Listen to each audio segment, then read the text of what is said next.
So, hi everybody. Today we're going to do the second part of 3 of my review of a new chess super tournament, the WR Chess Masters. You can check the previous part if you want to see, but one thing mentioned in the previous part, or the two players I mainly talked about in the first part of this review were Gukesh and Abdusadarov, two of the most talented and dangerous teenage chess players in the world right now. Today, we're going to focus on a player who's like twice their age, Levon Aronian. And we're going to see 3 of his games from the WR Chess Masters. Levon was in first place throughout most of this tournament, thanks to the games you're about to see.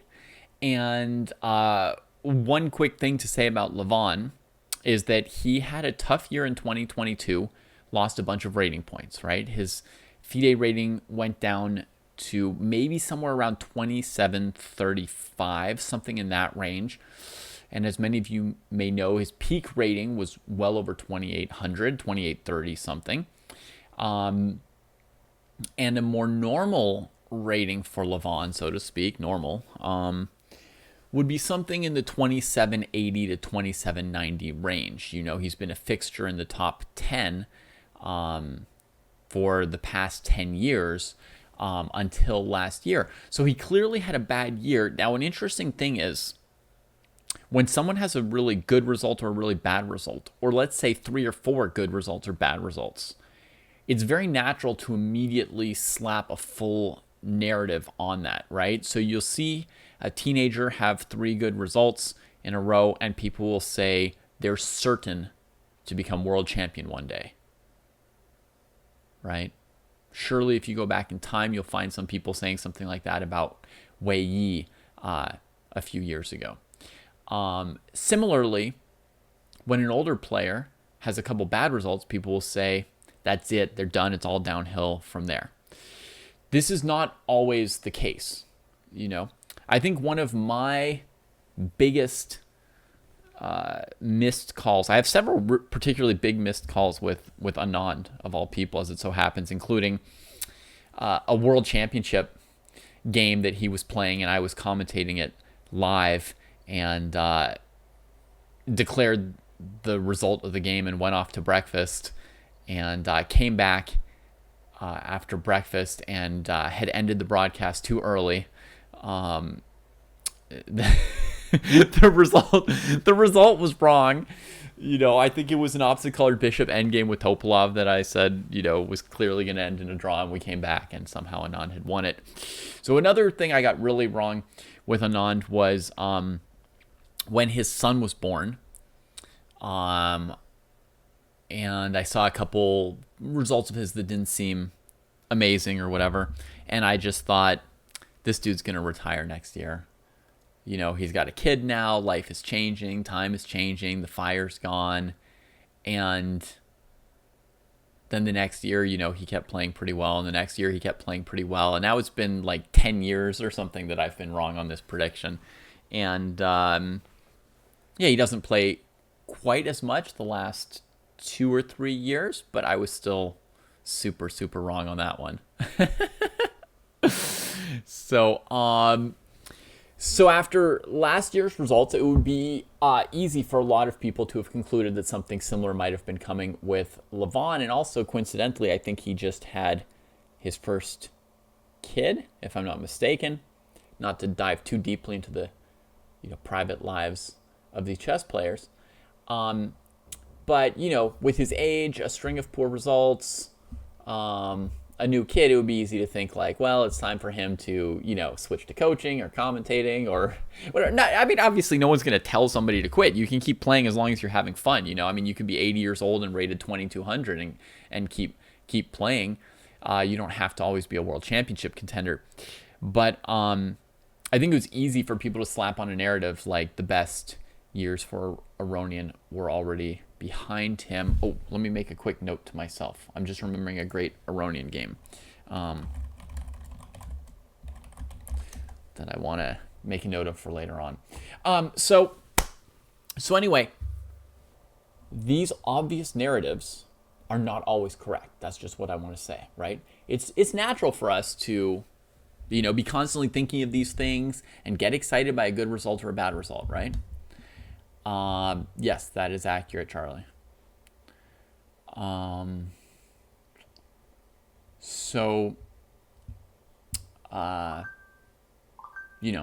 Just bear in mind, these narratives are not always correct. They may come to our minds really obviously, and we may feel really insightful when we notice them, and then be completely wrong.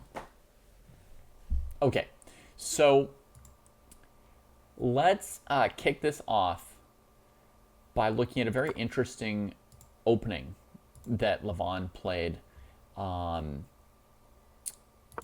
here in one of the early rounds of the WR Chess Masters. So the English Opening as a whole has been a staple of Levon's repertoire and chess being and personality for a very, very long time. He's really thrived on this opening. It gives him some room to be creative and get original positions. It gives him room to keep tension on the board with some lines that are less theoretical than straight d4, d5, and e4, e5 kind of openings. He's got excellent technique when required. The English can sometimes give you a technical game, and he's ready to do that.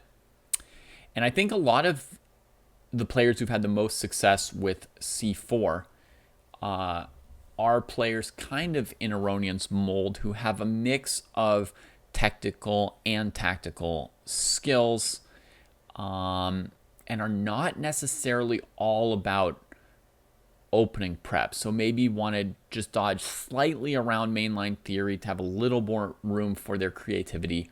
You'll get a good feel for that in a second when you see how he approaches this game.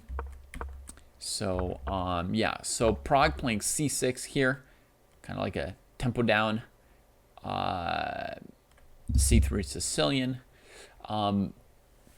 That doesn't make it sound good, but this is an important alternative for black. People used to always just play knight f6, knight c6 here against the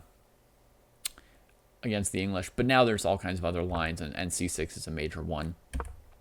d4, like in the c3 Sicilian, your opponent can't play knight c6, so your queen would be pretty well placed on d4. Pushes, cuts off the defense of that pawn with d5. Now, a very, very important question anytime you get a game with the pawn on e4 is going to be whether the bishop on g2 would be sort of dead or not, right? So the idea here from black is you're going to play d5, you're going to support e4, and the bishop will be bad on g2. So immediately Levon cuts off the defense of that pawn with d5, and the variation gets hectic.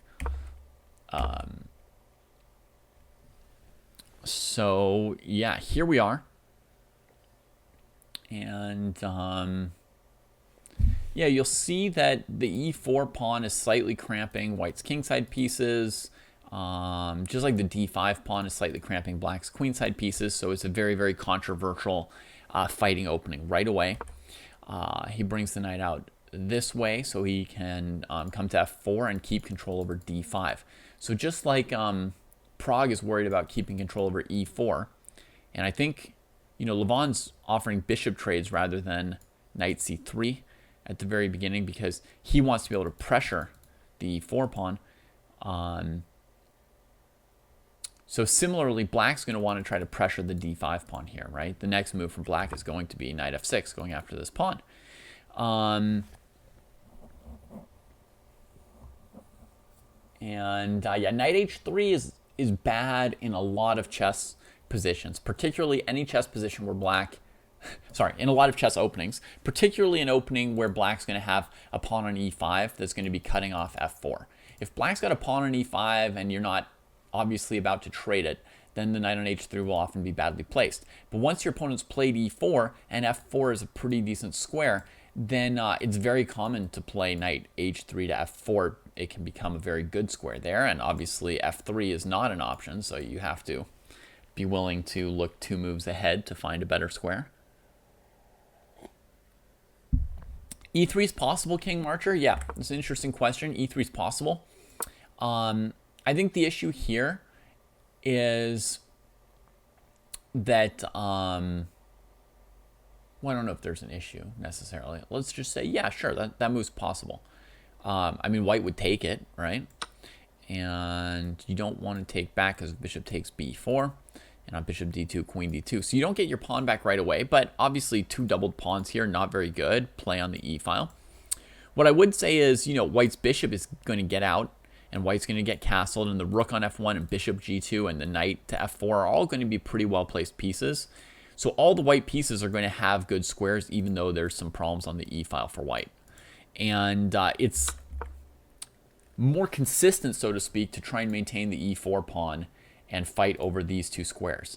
This is the pair of squares being fought over in this opening. It's e4, d5. And that's why, you know, white's bringing the knight to f4 to fight for one of those squares. And the bishop's coming to g2. So it's more consistent. That said, more consistent doesn't always mean better. Often you have to switch from one idea to another. You know, your opponent reacts to your plan of having a strong pawn in e4, they set up their pieces in a certain way, and it becomes better to then break open the position, you know? If white were playing something really, really slow with a3 and knight c3 and queen c2, then maybe you would switch gears to e3. But if white's developing quickly, knight h3, bishop g2 castles, I don't think e3 is the most powerful here. But thanks for the question. So, okay, so knight f6, knight c3, takes d5, and here the first sign that Aronian is in that, you know,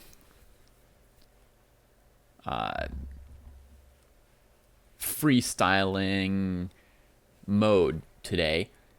It's not all about actually taking this pawn. He fights for the square with knight f4. And he's willing to, you know, even be down 2 pawns if black takes on c4. If black plays d4, then after knight d5, white's going to come out way ahead. I think black won't lose a piece to the double attack because they can trade on d2. But I think their queen's going to have a tough time defending the dark squares after some trades. Like you could imagine here, here, here. I'll just put it on the board to make the position easier to visualize for everybody. The danger here for black is to lose control of the dark squares right after a dark squared bishop trade. And this queen needs to prevent knight c7 winning a rook, but also ideally prevent queen takes d4 taking over incredible central control. So queen here, I would guess that b4 would be winning, but we can try and confirm it because it's pretty much an insane variation, but very calculable.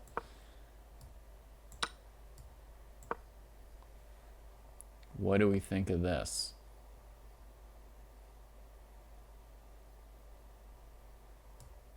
Take.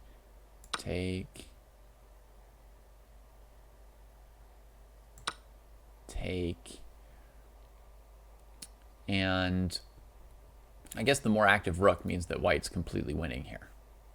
That's my guess. Right? I mean, this bishop's not good. But black's struggling with 2 pieces and white only with 1. And this king looks like it's in more danger as well. Yeah, it's just got to be winning with the rook here.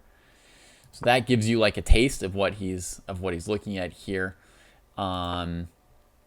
So what Prague does is he trades off the knight to win control over the light squares in the center. And now he can even take the second pawn. There's no knight outposting on d5.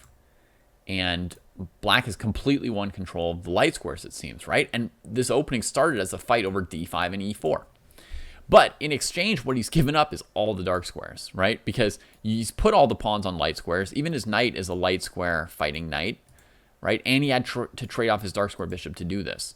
So now Aronian has this funky position where he's down 2 pawns and has this monster bishop. And it's a little faster for white to develop as well. So he plays e3 and switches directions with his bishop. As we said, he lost this fight for e4, right? When Prague traded the knight with his bishop. Black's won control of e4. So bishop g2 is not logical anymore. I know you've played g3, but it's not logical anymore. And Aronian has that flexibility. He switches where he wants to put the bishop. Very, very nice move. Some danger of being weak on the light squares when you castle there. You got to keep your eyes on it. But for the moment, looking to bring this out. Knight c6. He could recover his pawn here with bishop takes c4. But Aronian was in that ultimate fighting mood, right? And there's one or two ways to start creating a narrative, which might also be wrong, around what we're seeing in this game, right? One would be to say, like, this guy looks like he's full of confidence. It doesn't look like he is suffering from some of the reversals of the previous season or year of chess tournaments. Another thing could be maybe he just said, like, let's get back to my roots, let's have fun. You know, maybe he was in some kind of a crisis mode. We don't know. Well, perhaps some people who've watched interviews know. Maybe there's a clear record of this. We don't know how Aronian took last year or what his attitude was coming into this year or this tournament or this game, right? You know, maybe this is something that I strongly recommend to a lot of people if they're feeling the pain of not performing their best. I say, think about your roots and get back to your roots. Like, what is it that you really, really loved about chess? Get back to that, right? So if you fell in love with king and pawn endings and you're struggling with your results, you know, try to trade some pieces and have yourself a fun endgame, right? If you started off chess playing 1d4 and you've been playing e4 for years, and you're starting to struggle with results-orientedness and the grind and not enjoying it in the same way, maybe try out some opening that you played as a kid that was like an early love or something like that, right? So here we see Aronian getting really funky and creative, playing both sides of the board, playing aggressive moves with complicated positional underpinnings. Anyway, it looks like classic Aronian to me. Whatever the reason for it, this is you know, fabulous Levon. He's threatening g5 to win control over d5 for the knight, maybe because this was a key square, but also to widen the scope or lengthen the scope, increase the scope of this bishop, right? g7 is this tender spot for black. And you see black has very few pieces that can really hold off this bishop, but the knight and queen are now trying, and the g7 pawn is the other piece. If you ever play g5, this knight can come to d5 or h5 because the rook is hanging, so it's hard to stop the g5 push with g5 here from black. So that's what he wants to do, play g5, kick the knight somewhere probably bad, and then go after g7. Then if black didn't have this g-pawn, you know, the king could probably never hide here, so that would take away that whole area. h6 is played, dark square pawn move, defending it, and now Aronian just takes the pawn back. h4 doesn't threaten g5 because the rook on h1 is undefended, so g5, hg, hg, rook takes h1. So h4 is not a tempo move here. Just gets one pawn back. Now he's down a pawn. Bishop pair, you know, nice freewheeling position. d6 threatening his g-pawn. And he commits to the fact that he's not castling in this area anymore. He could still play h3 and maybe look to castle there, but rook g1. It's kind of paying a tempo to defend this pawn, but it's also saying the rook could become activated on this file at some point. Like, you could play g5 and recapture with your rook instead of a pawn. You don't have to play h4. You could split your pawns and get that worse pawn structure if you break through on the dark squares. You know, you can be dynamic about this stuff. It doesn't have to always be... Your position doesn't always have to be a picture. It just has to be good, right? So I think I'm a little bit guilty, and maybe lots of people are, of trying to paint pictures with my positions, you know, compact pawn structure, bishop on the nice open diagonal, blah, blah, blah. But it doesn't always have to be like that. You know, sometimes randomly, you know, you mess up your own pawn structure, but you activate one of your pieces and the position's good. Okay, bishop d7. He trades off that knight, and this knight trade is going to increase the scope of this bishop, as we've spoken about. Brings the queen in. There's no way Prague can go kingside, right? You're not going to castle kingside and try and defend these bishops with your king. Maybe that would be a good example of when you would play g5, right, without playing h4. And the threats to g7 are pretty murderous. There's some defense to be put up by knight e5, I guess. Yeah, maybe this is not so convincing what I'm doing here. Let's see. Takes. Maybe I should take with the queen to not have my rook hanging after rook g5, knight e5.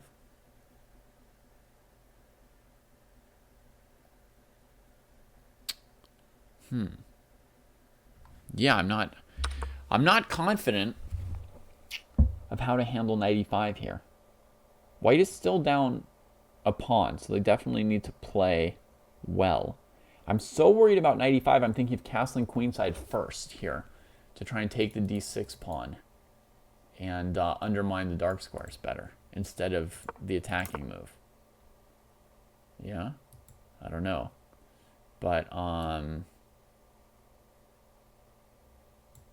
yeah, I'm thinking castles queenside to take the d6 pawn, and if black plays knight e5, I could win a piece unless rook c8 wins the piece back.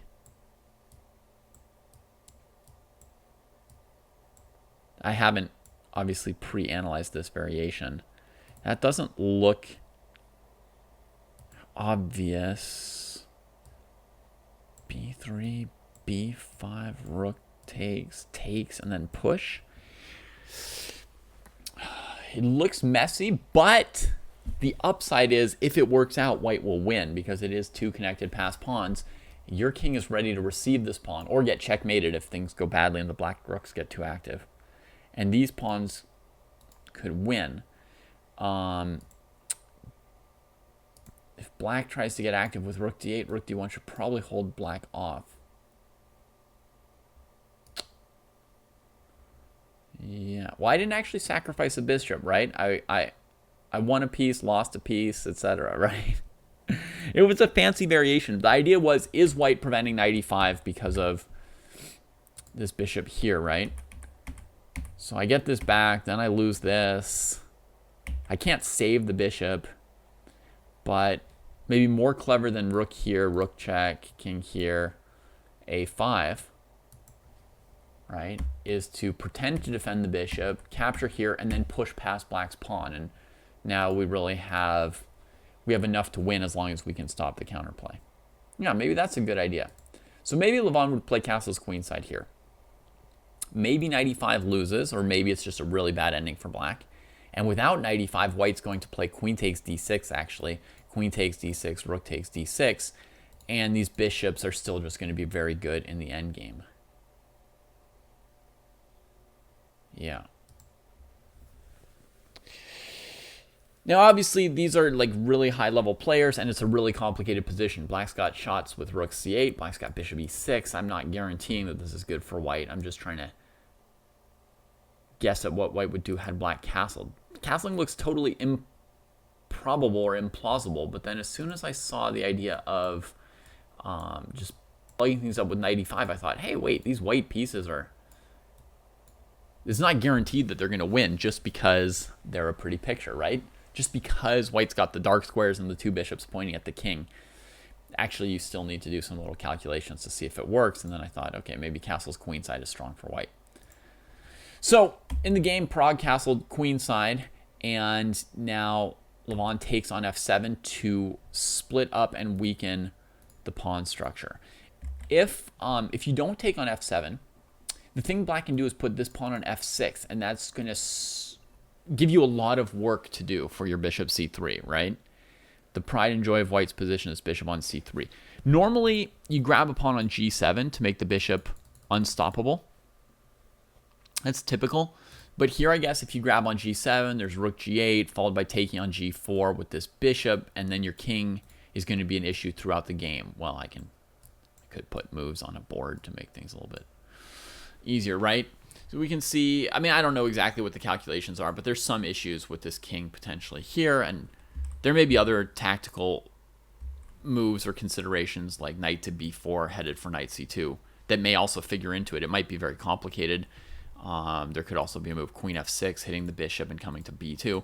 There could be many reasons, but just as one example, right? Like if you take on g7, I think there are some chances for black to make white's king a factor. So queen f7, that's going to prevent f6. It's a less common way of doing it, but it's going to prevent f6. It's going to keep this bishop good forever. And I guess you don't have to worry as much about your king position either with the queen trade. So black safeguarded their king. White safeguards their king just by trading queens instead of by castling queenside. And now can look to torture black with the bishop pair in the endgame. And black's pawns, you know, black's got 3 weird pawns, right? 3 pawns, which you see them and you think like, I'm not sure if that guy's okay, right? You feeling well, pawn? Okay, so we get the active knight move. And knight f3 check and knight f7 are dual threats. So Levon has to give up the bishop pair for just structure.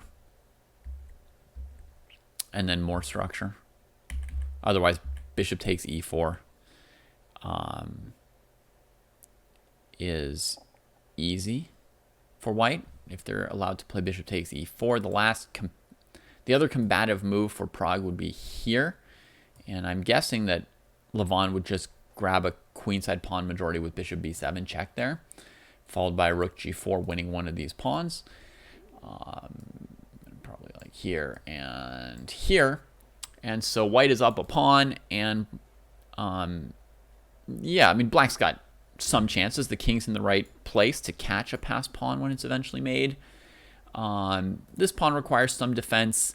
And because of the active rook on e4, white can probably liquidate their isolated pawn and then pressure one more isolated pawn for black. So it's probably a lot of play for white here.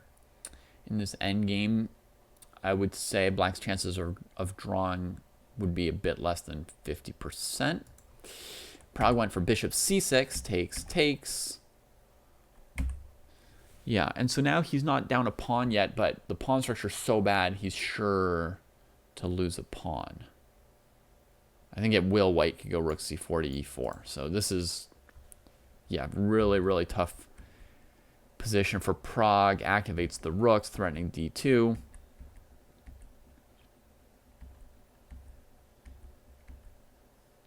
So he plays around rook d2 being checked by actually retreating the king. It had to go up to connect the rooks. This is a very fine game. Right? If the king is, when the king's on e2, he can't make progress with rook c4 or c5 because check and black starts taking things. So he wants to take the king off. Now go here, and if rook d2, he can always play rook c2, defending the second rank. Black can check him and go after the h2 pawn, which I think eventually happens in the game, but that won't be fast enough or important enough. Takes this one. Doesn't take on h2 because rook e5 is good, so defends this first. Rook here. Goes after this pawn. Black's got so many isolated pawns that even though Prague's going to win h2 eventually, he's going to drop one of these other 3 isolated pawns by then and be in a more or less lost rook and pawn ending. Here, if black defends the a pawn with the king, which black did not do, I believe white picks up the e pawn by doubling on the 5th rank. And even if you go this way, the same thing, the pawn will drop.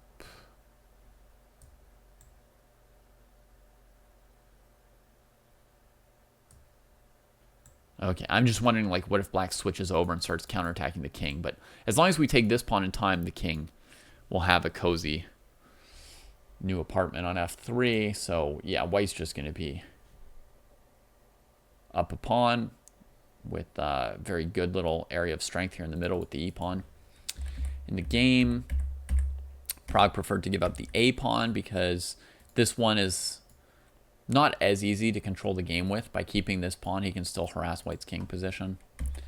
But, yeah. Start getting the rook back out from h2 so he can get active. Levon strengthens the a pawn. If king a6, rook b6 check, wins the c6 pawn, which can't be defended anyway. The idea here is if you take to come here and harass the king with checks along the first rank since the pawn is still alive. So he just offers a rook trade. Confident that he can win this endgame. Black king is badly placed. King b5, king d4. And the white king becomes amazing.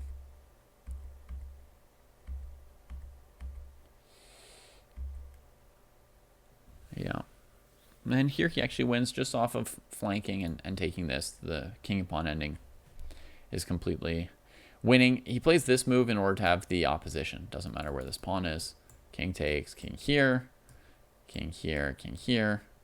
And you see this king can't hold the white king back because this square is covered. So eventually the white king will just keep making progress. Black's got no pawn moves to mix things up. And so forth. Very, very just straight up powerful game by Levon. A game that feels kind of gradual and hopeless from the black side. If you played this game as black, it would be one of those games where after the game you ask your opponent, like, where did I go wrong? Because Levon made it look like the rook endgame was more or less winning. If Prague didn't play knight e5 and go into that bad structure endgame, the position certainly looks extremely distressing with white's bishop pair and the 3 weak pawns. So yeah, Levon managed to just seem like he was in control through the whole game, but remember that it started with a very weird and controversial looking 2-pawn sacrifice, but he just quickly made it work out. So that was powerful, you know, like straight from the opening through the whole game. Here's another game of his that's a little less interesting in my opinion, because I feel like Anish gave him an unnecessary chance to win this game. So from the opening and strategic perspective, I didn't learn as much from this game as the one we've just seen. But nevertheless, the obvious thing we can say about this game is when Anish gave Levon a chance, Levon played this game in fantastic technical style as well. So it's a Berlin defense. You know, white's not proving anything special here in this opening. It transposes to the, you know, exchange French kind of Petrov exchange French, rook e1, Berlin pawn structure, right? The symmetrical pawn structure, nothing super special going on for white. And at first it looks like Anish is very comfortable in the position, and then at some point he does something. He does something that seems a little bit crazy to me. Let me see what it was. So he goes, so knight e5 was still okay. Queen d6 would be an alternative for black, but you kind of have to deal with that knight eventually. Okay, so you get this position. White gets the space advantage on the king side with this e5 pawn. You have to play this position carefully. The main plan for white is to play f5 and roll you on the king side. This would be white's head duo, would be e5 and f5. If they can set up those 2 pawns, that's an advantage for white. Black has a similar plan to go c5 and then eventually d4 and c4, roll those pawns and make them become strong. Either player could outplay either player in this kind of position, but that strategic struggle is something that that I would think all grandmasters are aware of, if not all masters at this point in time. If not all B players. I mean, people know so much now. So, you know, the strategic duel here, I think it's pretty well laid out and clear. I think people around the world know about it. At the moment, black's position, you know, is sound and healthy enough. There's no reason to think black should get overrun by f5 without being able to either defend it or run their own counterplay. I think Anish makes a queen trade on d3, if I remember correctly. I first reviewed these games a whole week ago, unfortunately. I think what I really didn't like is he trades his queen on d3, I think, and changes the pawn structure that way. I think that's what it is. Yeah, he doesn't immediately do it, but I think maybe eventually that's what he does.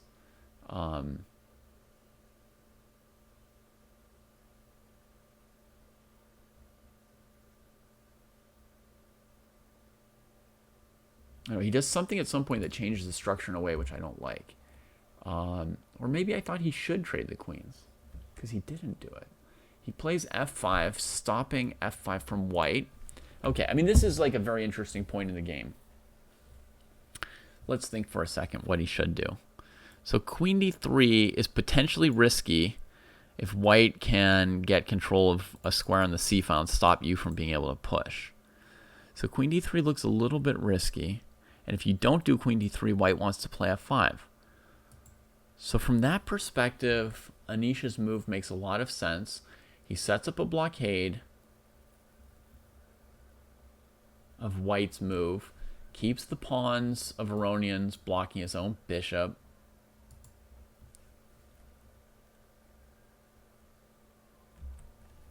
I guess we have to quickly check queen d3, because this is like a huge moment. It's got to be a huge moment, because I was thinking that like maybe his mistake this game was trading on d3. Now as I'm looking at it, it might have been not trading on d3. I think this was one of the critical questions for the whole game. So now the question is, can we just play c5 right away for black before white tries to stop us from doing it? It feels like that would be the right thing to do. And now we need to just evaluate this position.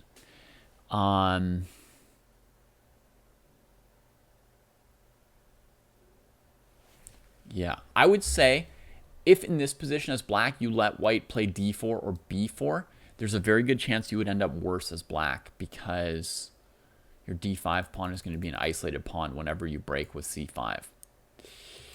Whereas white's actually not, once white plays f5, they're not going to want to push e6 too soon and turn it into an isolated pawn. It is a majority. You are trying to maybe queen the pawn from your majority in a lot of endgames, but not at first. First, you're trying to build up a lot of strength by having two pawns next to each other, scaring all the opponent's pieces out of that area.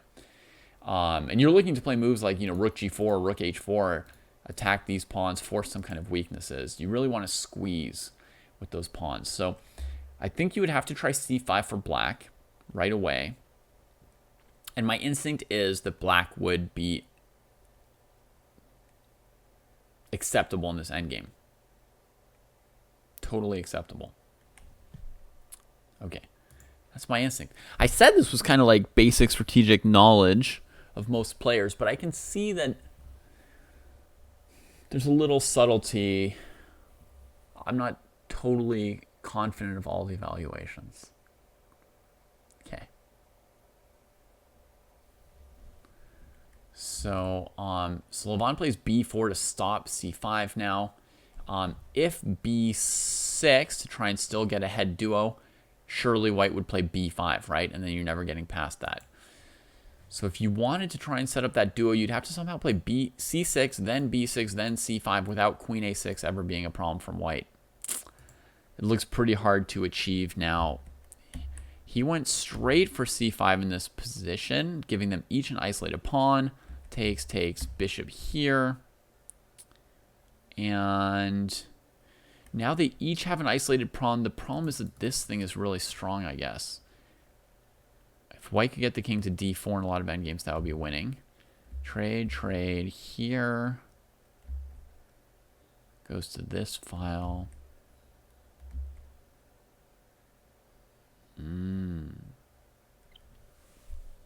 Leaves c3 hanging. But if he takes on d5 and b7, there is queen c1 to f4. So it's not so obvious how this would work for white, right? Like here, check, here, here, here. And that looks like a mess to me, right? Like it's gotten out of control. If your queen were already on f7, you'd have g3 maybe. Like tactically, it would be too late for black. But here, I think it's too much counterplay. So what did Levon have in mind against queen c3? Is it to simplify to the endgame and play the rook endgame with the rook coming here? If rook d8, push the e-pawn. Let's see. Takes. And now if rook d8, e6, etc. If not rook d8, rook here. So the main counterplay for black has got to be the fourth rank here. Going for these.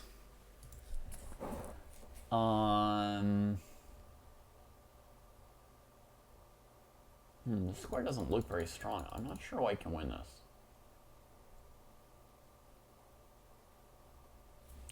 This move gives the feeling of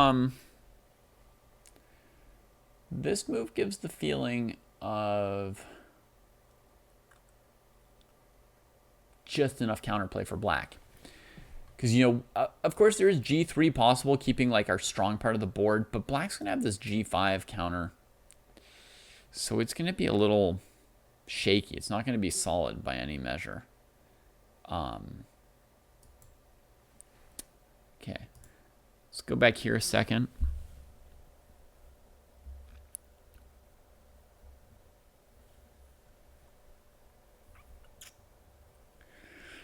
Okay, King Marcher has a suggestion in chat, which makes a lot of sense. We're going to check here and then play A5 instead of taking the pawn. Leave this rook covering our king for the moment. This pawn's backward forever. We don't even need to capture it. This is a protected passer forever. We just really need to reinforce F4, and the position's kind of strategically winning for white. I think I could say winning. I think we don't have to say it's like an edge or it's dangerous. I think you could say it's winning unless black can conjure something up against F4 really quickly here. Which would be like, Queen C4, Rook C4. Yeah, maybe Queen C4. Makes the most sense. And there, it's a little hard to prove white's win, right? I suppose I have passive Queen F3 as an option to avoid this if I'm really confident in my position, but there is the A5 pawn hanging then, right? If I go Queen F3, black could potentially check and take this, and then I haven't proven that I've locked in my winning advantage. Could take, Rook B6 and play E6 and Rook A6. That might be enough stuff to win the position with.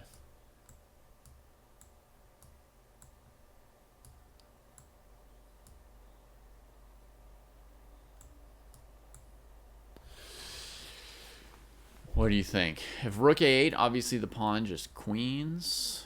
Wait, that's not obvious.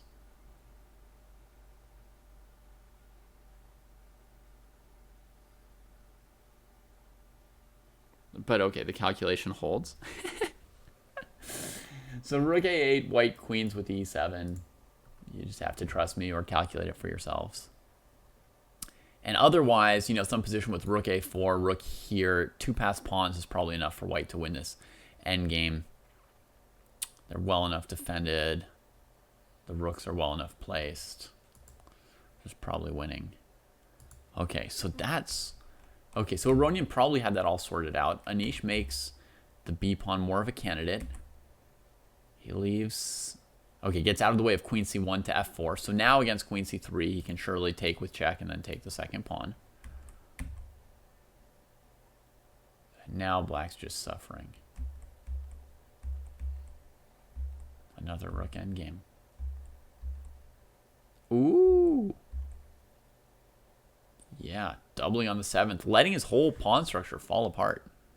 That was impressive. Yeah, Levon played this really well. Without the f-pawn, he'll still be able to just barely defend this, and that'll be enough to win the game, I guess.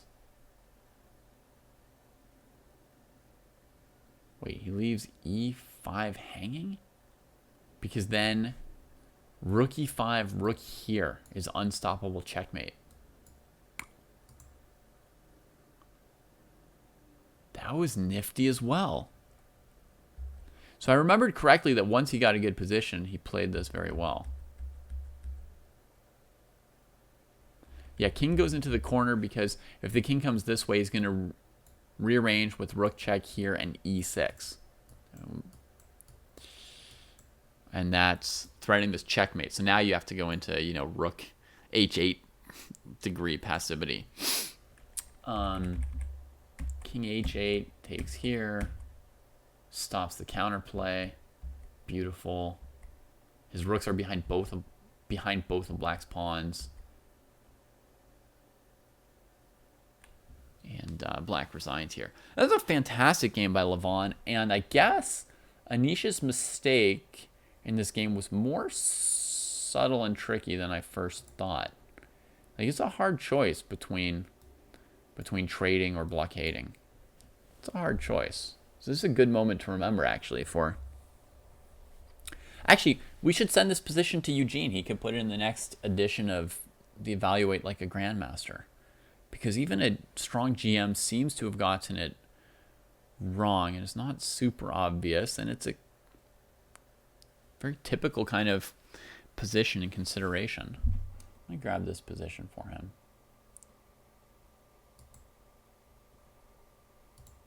Grab the fen.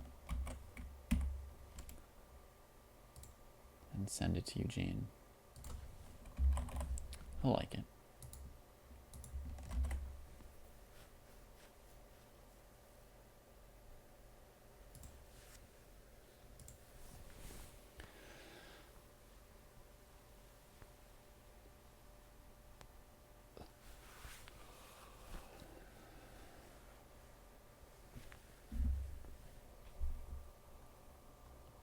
Cool. Well, yeah, another great game by Levon, right? Whew. Go Levon. All right. Here's another one. Abdusattorov still had his confidence about him when he played this game, because he brought we saw in the previous video, part 1 of this review, which you can go check if you missed it. Saw in part 1 of the review that Abdusattorov played the Banco Gambit straight up against Nepo. So, yeah, Noterbeck was really just dripping in confidence at this point. He pulls out the dragon, and Aronian was ready to slay it. Plays an unusual move here. Tries to dip out of some computer prep. Kind of a clever choice by Levon right here. The two main moves that have been analyzed to infinity are castles queenside and bishop c4. Long ago, the g4 move was considered like the third main line, but it's really fallen by the wayside compared to the other two. If your opponent... So, I'm not at a 2700 level, never been at a 2700 level, have not had extensive conversations, honest, frank conversations with over 2,700 people about what super tournaments are like. But I have a feeling that there is quite a bit of a hit and run aspect to opening prep now at that level. In other words, the amount of material to memorize has gotten so out of hand that I think the players have to constantly review lines that they think are likely or prepare a new idea, refresh themselves on some idea. So, like, you won't see Noterbeck play the dragon 7 games in a row, right? When he's playing it, he's come up with a specific idea somewhere, and he's backed it up by memorizing a bunch of stuff. And there's some line that's considered good for white where he's found, you know, if you let the supercomputers play long enough, they can draw even the slightly bad positions, right? So he's found some way to kill a position that is promising for white, but he's got something that he's just booked up on, right? So Aronian tries to avoid being the guy who gets hit in the hit and run, right? Like, he tries to avoid whatever deep lines Abdusattorov has just reviewed on castles queenside and or bishop c4. Still get a dragon style position. And Noterbeck immediately plays an unusual move and immediately thinks. Like, he thought 6 minutes on this next move, and I think he had not particularly reviewed g4. And to me, it's a slightly odd move because, you're just going to kind of lose control of e4, d5 after g5 here, right? And your knight's going to be sent somewhere bad. What should you do about g4? I don't remember. My instinct would be that you would fight for the d5 square somehow here. Could it be here that you would play e6? Your knight then would only get shunted to h5. g5, knight h5 is not a huge threat, by the way, right now. So you could go e6 trying to play d5. You could maybe play bishop e6 trying to play d5.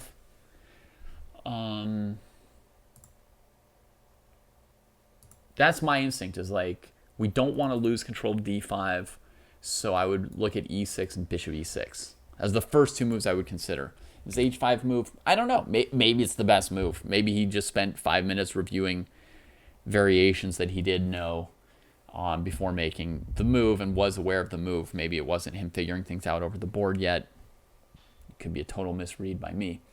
But it looks a little bit odd. The knight gets sent to a bad square. The plus, of course, is you've just locked up the king side, right? So there's a plus and minus to this h5, g5 thing. Something important to remember about, most interesting chess games and chess positions is, when you've got good players playing against good players, usually there's a plus and minus to every move or idea that they bring. So the plus here is that, once white commits to g5, the king side is going to be kind of locked. I guess an interesting alternative for white also would have just been to take, right? Takes, and just get castled. And just play this position, right? And so the idea is you're not even going to spend a move on h4 anymore. The knight doesn't have this g3 hop that can sometimes be annoying in h4, h5 positions. So you're just going to switch to putting your rook on g1 and trying to break through g6. It's already been weakened by black playing h5, so you don't need to put a pawn on h5 and trade on g6 to weaken the g6 point, right? It's lost one of its defenders already, so now you're looking to break through with rook g1, and then, f4, f5, or bishop e2, f4 with bishop takes h5, or sometimes there's just knight f5 breakthroughs against this pawn structure when you've got a rook on this file. So I imagine this is an acceptable way for white to play as well. Honestly, I would think this is slightly better than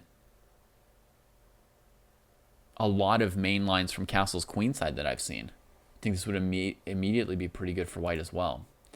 So, yeah, I'm feeling like h5, I don't know. Initial thought is I'm not a fan of that move here from Nodirbeck. So anyway, pursuing the game, gets castled, queen a5. And, yeah, it's a little bit hard to say what black's supposed to do here because the knight's kind of trapped on e8, breaking up your coordination. If you play e6 to control the d5 square, then your knight also just has to sit there defending this pawn. So you can't dream of playing knight c7 to get out and break using that knight. And if you take too much time in this position, white can still attack with f4, f5 probably. Well, it doesn't open up enough room for an easy attack for white. So maybe it's possible to slow play this for black. In general, the more locked positions are, the more you can slow play. So it could be possible to slow play. I would say, strategically speaking, just sort of instinct overview, you look at a position like this and you're not thinking of a6, b5, and an attack on the kings, on the white king as black, because your pieces are kind of bottled up. So you're not going to have the oomph, right? When you throw stuff at the queen side, white might beat you on the queen side. So it would be like slow play with disentangling the pieces would be one option here. Yeah, it would be a main alternative, I guess. So he played here, here, and trades into just an absolutely horrendous ending. Right? Aronian, by the way, correctly trades on a5, not c3 here, because trading on c3 ruins his pawn structure, right? So he takes the queen with the knight, takes, and here, defending the knight on a5. Now, you look at this position, this is prospectless for black, more or less.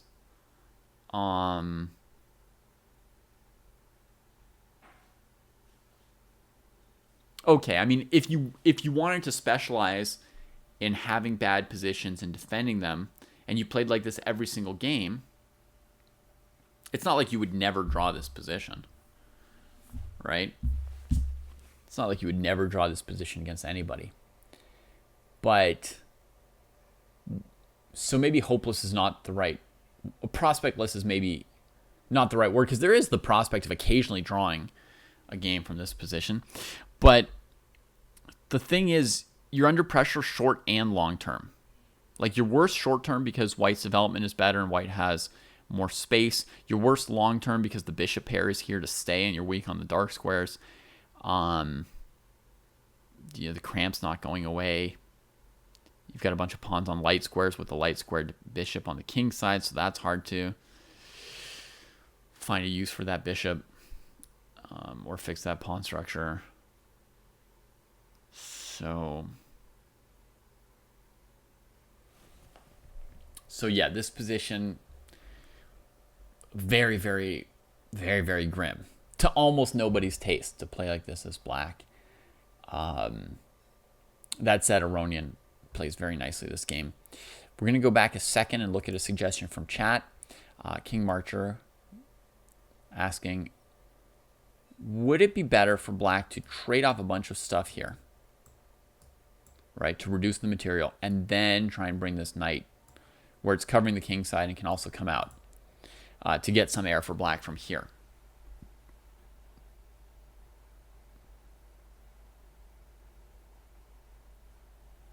Okay, very interesting question. Sometimes in these positions where you've been a tempo slower than white at coordinating your pieces, the e5 move can actually put a lot of pressure on black on the d file. Now, what I don't like about e5 here is that it lets black put the knight on f5 and bishop on e6. And I was also thinking that black's only kind of got one square for both those pieces that they really want. But e5's one consideration here for sure. Another consideration is f4, f5. Another is to put the bishop on c4. Would you want to trade black's bishop if it came there? No, you wouldn't. Feels like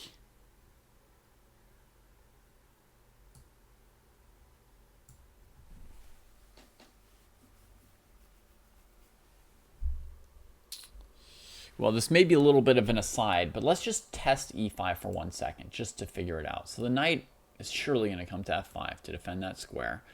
Queen has to step aside. I was thinking like e4, and then bishop e6.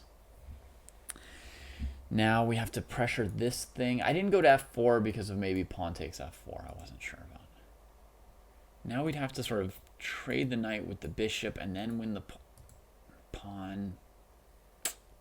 No, this isn't going to do it, actually. Okay, so the e5 idea is not particularly strong here.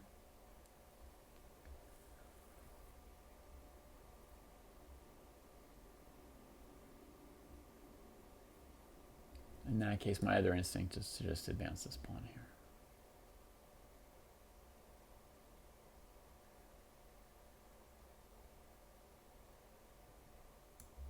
Bishop h3 to g4. I mean, you can't really do that because black's bishop is coming here. No, and even if you could just drop your bishop from f1 to g4 right here, I don't think it would be opening up enough space for a piece sack. So I'm thinking f4, just gaining some space on the king side and being prepared to play either f5 or e5 later makes the most sense. Oh, like in the e5 line, to then play bishop g4 instead of trading on f5. Thing is, your bishop g4, black won't be obliged to trade it at all. If you're talking about this position that I had, where I was looking at like here, when you play bishop g4, black's under no obligation to take, right? What are you doing? Best you can do at some point is take their knight, but then I just feel black's got enough play there against c2 in those resulting positions. And their king is safe enough as well. Yeah. This is an interesting suggestion for black to just trade like this. Yeah, maybe it's plausible. King Marcher. I can't suggest anything obviously great for white here. I would imagine white's still better, but by how much, I don't know.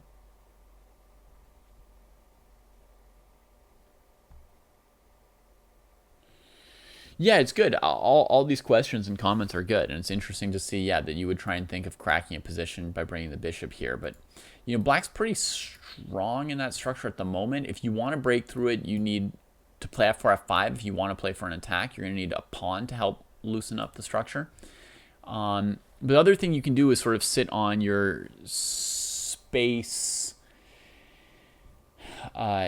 and coordination advantage, and play moves like bishop c4 and rook e1, knight d5, sort of sit in the center. That said, I'm not exactly sure how to handle this for white. So, interesting suggestion. The suggestion, what's played in the game is much more obvious to me bad, but let's get into it anyway. So, Abdusarov plays f6, trying to activate the rook, show some weakness on f3, maybe get the knight off of e8 as well. And Aronian, interestingly, makes this trade, which improves the central control, but he's just opening up for this bishop, right? This knight's defending dark square, so he's just trading off a knight, switching to the pure bishop pair. Then he just makes this pawn trade. Black can take back how they will, and now this bishop is going to try and get into the game. H6, rook e8, check here and back. So now he's got a couple possible targets, right? E7 and G6. And it feels like the simplest plan is going to be to double rooks on the G file here. Yeah.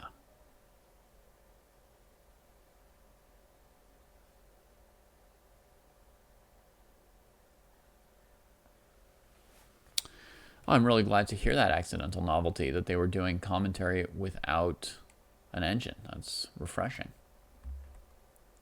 A5. Maybe looking to challenge this bishop with bishop a6, since it can't be challenged with bishop e6. Maybe just looking to gain space with this isolated pawn and be able to trade it for one of white's pawns. G2, knight d7, coming to e5. Bishop a6. No trade. Okay, so now black's next move has to be ready to deal with the attack on g6. In fact, Abdusarov had to be kind of careful that he wasn't just going to lose to this. And bishop e7 looks like a small plus for white. But a simple move would be bishop d2, knight e5, f4, knight g4, h3. That wins. Probably. Well, okay, I'm going too fast. Oh, knight f8. Knight f8 is probably better than knight e5. Okay, so Abdusarov was ready for this. And white can go f4, f5. And surely white is better. But even if you go here and take this pawn, do you have a breakthrough? I guess bishop c3. The question is kind of, can you take over these diagonals before you use your f-pawn when black doesn't yet have e5? And then go like here, here, and just totally tear the king apart. Still seems like it should be good for white, right? Yeah. Well, okay. Not seems like it should be good for white. We know it's good for white. You've got bishop against knight, and black's rook is kind of discombobulated, and they've got two pawns getting attacked. So we know it's good for white. Like, actually, rook g5 wins a pawn, doesn't it? Speaking of, like, remembering that this pawn could also be a weakness. So rook g5 wins a pawn. And if you're not sure about converting against a4, rook h5, because you've got no passed pawn, you could even start with a4, just nailing this thing down. That's a classic, textbook endgame move. So surely white's better. The question is white completely winning or not? Actually, probably yes. If you consider that you've got f4, f5, or a4, or rook g5, the odds that none of those three moves are winning are low. But Levon just keeps the bishop. He says, a4, he can take it, and this bishop has no tricky move. Especially since his bishop would be coming to c6 next. And he says if knight c5, he can move his bishop anywhere and win this pawn. Now, knight c5 would get black opposite-colored bishops. Is that any kind of hope? Or is there going to just be a checkmating attack, basically? Ba-da-ba-bum. Takes. Can we go here and try and force a bunch of rook trades? No, because the a5 pawn, right? Well, this is maybe like the best black can do.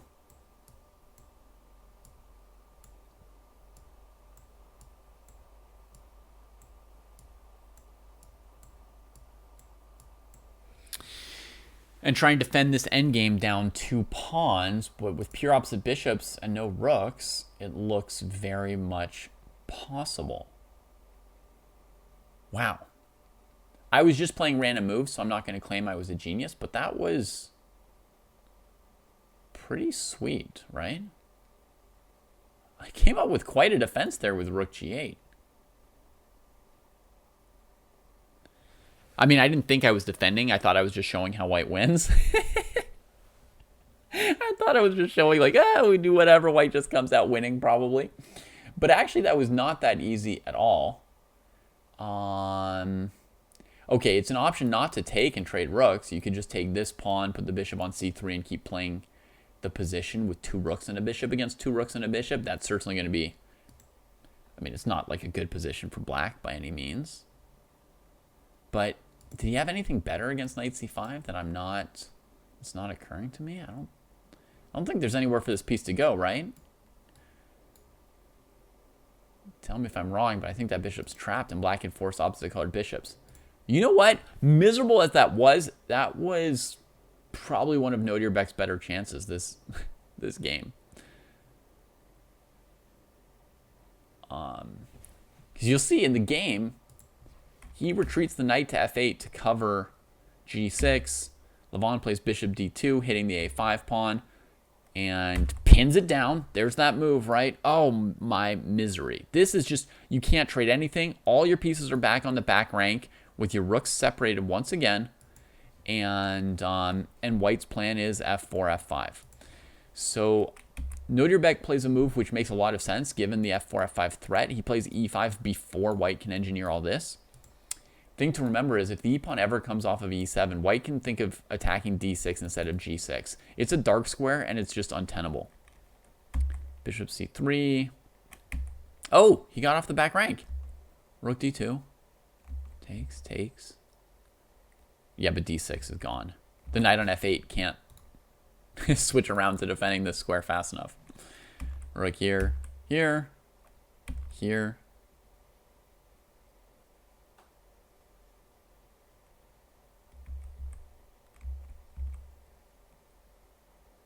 feel like at the time there was somebody pointed out that there was some position where takes was basically winning as well already.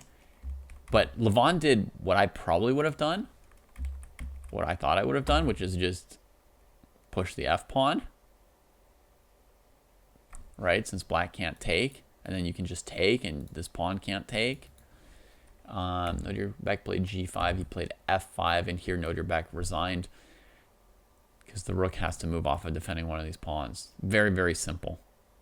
I feel like that's what you should do, is just win the game with your f pawn. Don't get into anything too crazy, but somewhere here rook d6 is possible. Bishop a5 also a good approach compared to rook takes d6, folks. I think.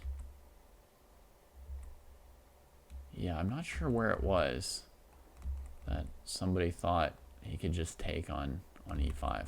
I don't know. Maybe I'm misremembering that there was some rook takes d6 tactic. At the moment, I'm not seeing it. Oh, maybe it's when g5 gets played. Sorry. I think I do see where it is. I think once g5 gets played, because now you can go takes, check, here, takes, and you win it back. This is the only position where you can win the full rook. But to me, yeah, it's why risk this, right? I guess it's not much of a risk because you can always go attack a5 with your bishop. But I just don't see the reason to do that. Like he played f5 and black resigned, right? I also love the idea of like taking on a5, they move their rook, then you come back to b4, c3, and you still win the center pawn. I like taking the a pawn and then coming back to the center because black seems so tied up. But yeah, we can rightly say that that was just pure overpowering by Aronian that game. Very, very good decision here in the opening, right? To go g4 and get Noter back out of what he must have mainly prepared. And yeah, another very, very smooth technical game from Levon. And with that, he was just leading throughout the tournament, right? Okay. Stop there for a second. Let me make a quick note of where we are. Thanks everybody for watching the second part of my WR Masters review, and stay tuned for the third part, which will be available as well, where we talk about how Gukesh and Nepo chased Levon at the end of this tournament.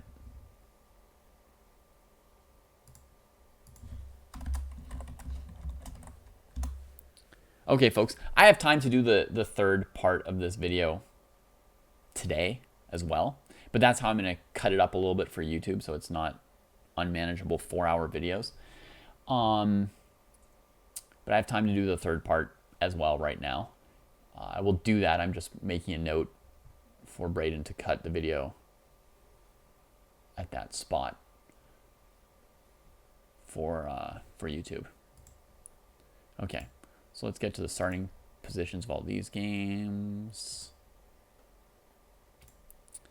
Let's talk about this next.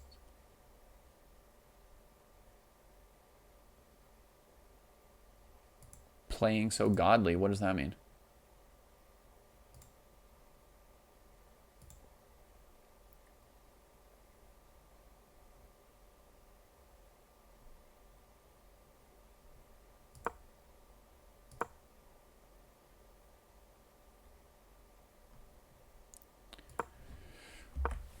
Oh, really? He's competing for norms? That's awesome.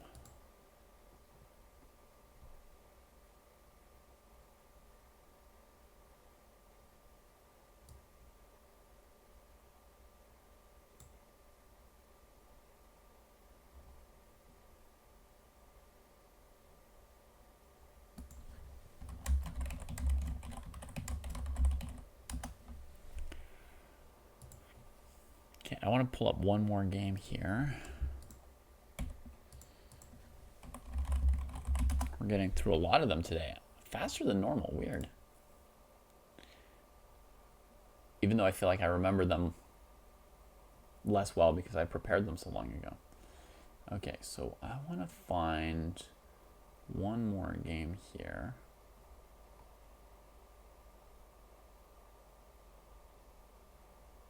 This one.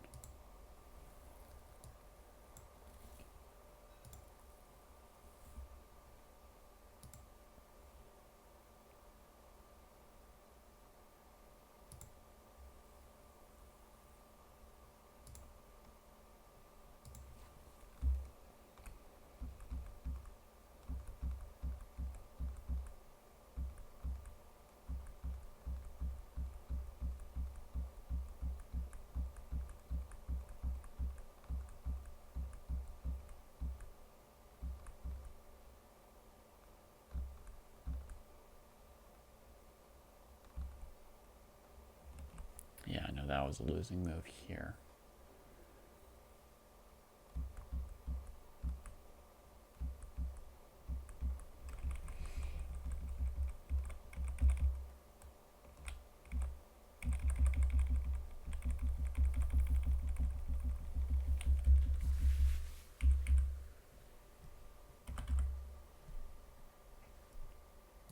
All right, so now we're going to start part 3.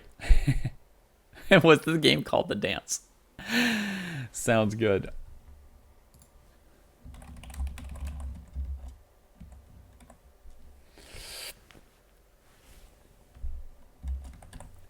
All right, welcome everybody to part 3 of my review of the WR Chess Masters. If you missed the first 2 parts, you can go back and check them out. In the first one, we talked about how there were 2 extremely dangerous teenagers looking in top form at the start of this tournament, Noterbek and Gukesh. Then in the second part, we talked about Levon Aronian having a fantastic tournament And we saw 3 really powerful games that he won, including pushing Noterbeck down the scoreboard himself. And today, let me just fix this real quick.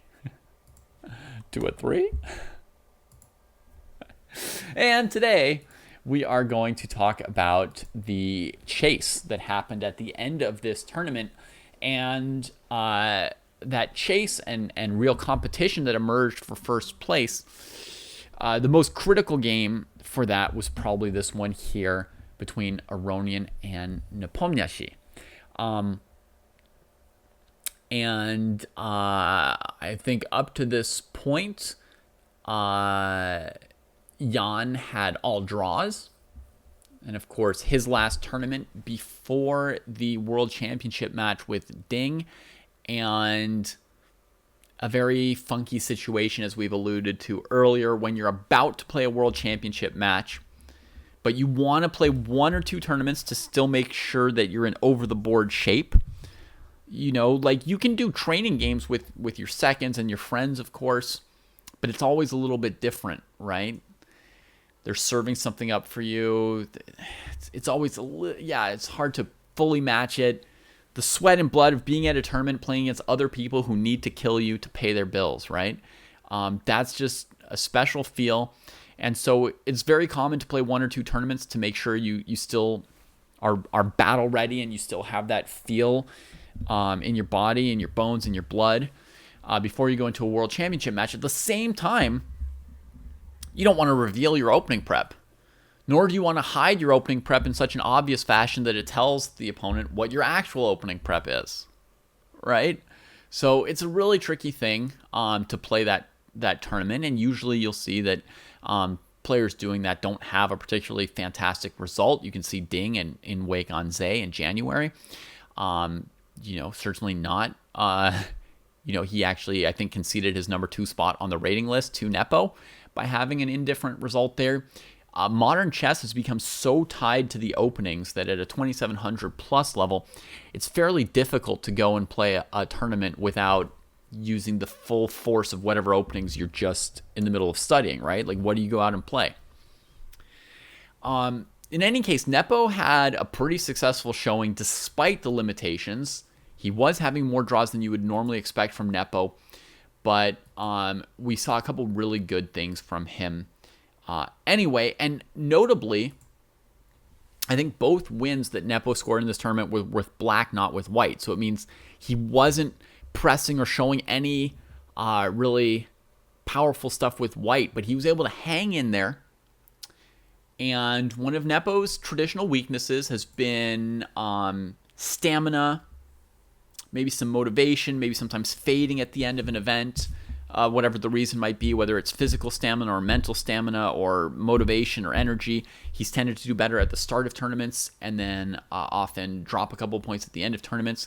And here, he won 2 games with black in the second half of the tournament. In the last round, he was the last person playing. He played for a really long time. We'll see that game today as well. I don't know exactly how long. I was watching live, but I forget exactly what the time control was. But it was a really long game, so he was pushed. He was the last person standing at the tournament. That great feeling of having worked the hardest of anybody, which I love. And so I think Nepo really showed well at this tournament. Did everything that he could have done.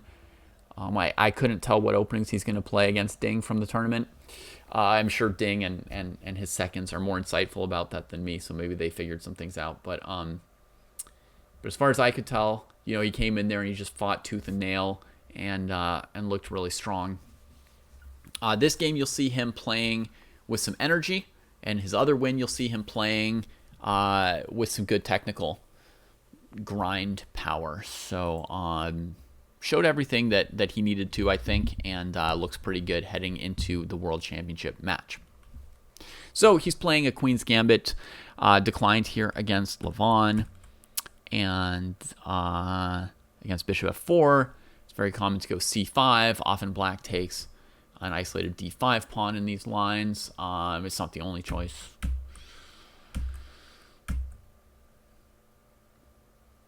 But yeah, I think it's logical against the bishop on f4 to play like this, and I think there's a reason why this is was one of the most classic main lines against bishop f4 Queen's Gambit. Is the bishop's not applying pressure against d5, and so you have a little bit more room to just tear things apart in the center and leave this bishop kind of on a random square rather than on a square that's pressuring exactly what black's doing.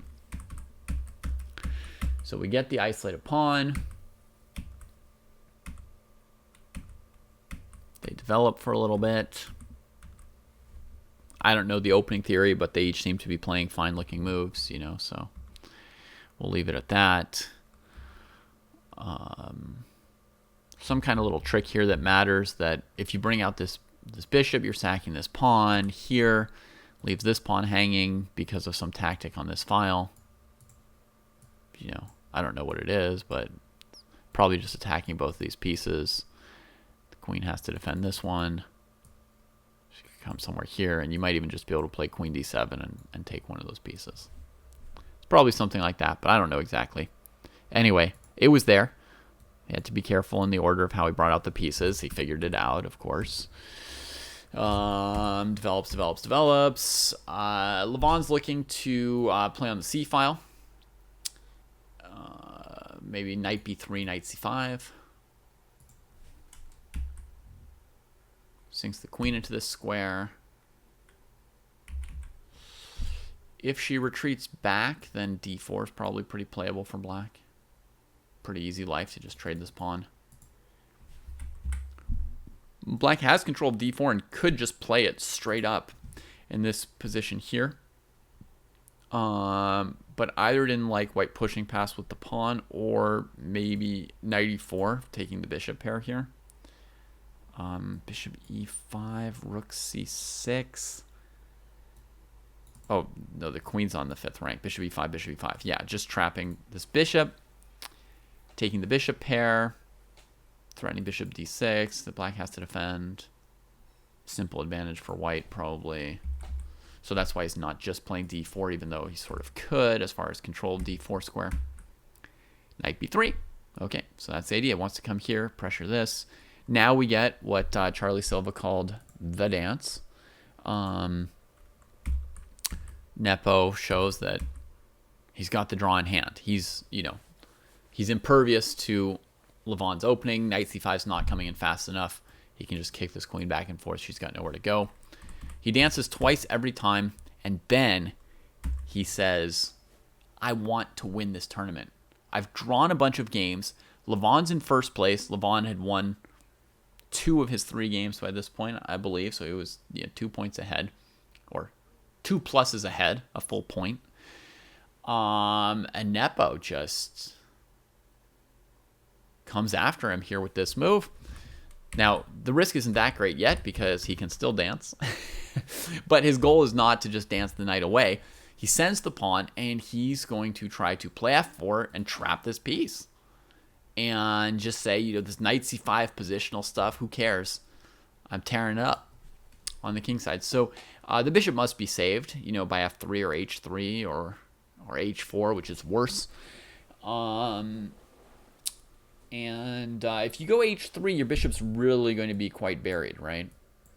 It's going to be stuck in here and hard to get out of this, and now it's like a long way to dig it out this way. So that's an option. He could have done that, but it's a lot of work to dig it out. Also, you know, and potentially black can do something like this and set up where the thing's defended. Also, you have to reckon with maybe white lets your bishop out at some point with f3 and tries to break this structure. So anyway, so he chose f3, which is the most resilient, I think.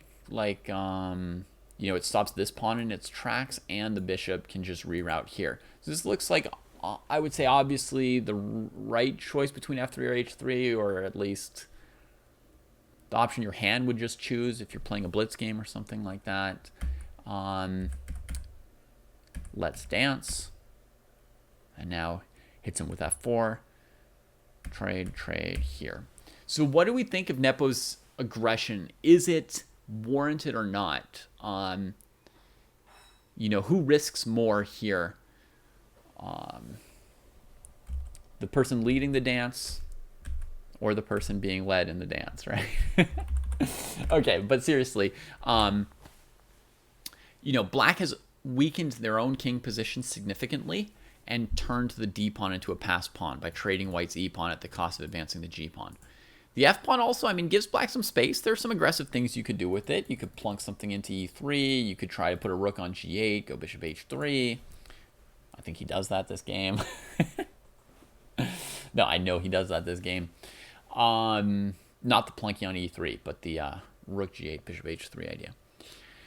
A lot of it revolves around whether or not white is able to plop this knight on d4 in a good way. If white's able to just occupy this blockade square here, trade one or two pieces, put rooks on the e file, let's say, then from strong squares in the center, white's king will not be in danger and black's king will be. In other words, rook g8 and bishop h3 are not going to work out if white's already taken over the center. So that's kind of the question, is can white just plop knight d4 and get to the e file quickly with the rooks and take over? Dynamic question. I don't know the answer, so let's go try and discover it together. Okay, so after the dance comes here, and this should prevent knight d4 because of knight d4 hitting the queen, and the queen can't take back while the bishop's here, right? So simple enough. Bishop f6 has prevented the first attempt to occupy here. White could keep dancing with queen here, looking at knight c5 or knight to d4. That could be logical. Instead, white plays rook f to c1.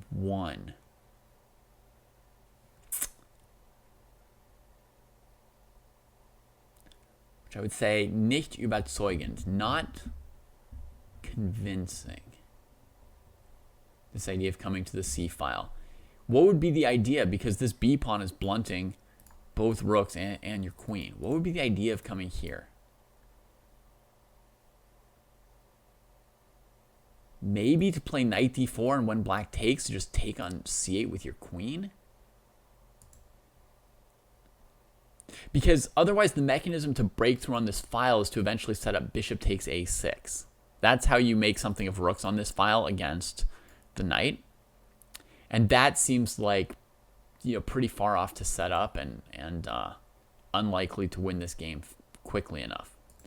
So let me see, if I do nonsense for black, can white play knight d4 here? So I'm going to play a move for black, which I hope does nothing. What would that be? I don't know. I'll play bishop f7.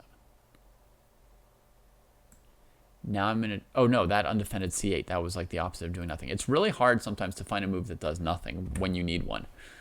During games, we all the time are playing moves that turn out they do nothing, and we're like, why did I waste time on that move? And then you just want to waste a move so that your opponent... So you can check if something is a threat, and suddenly you can't think of anything. All right, play h5. Knight d4.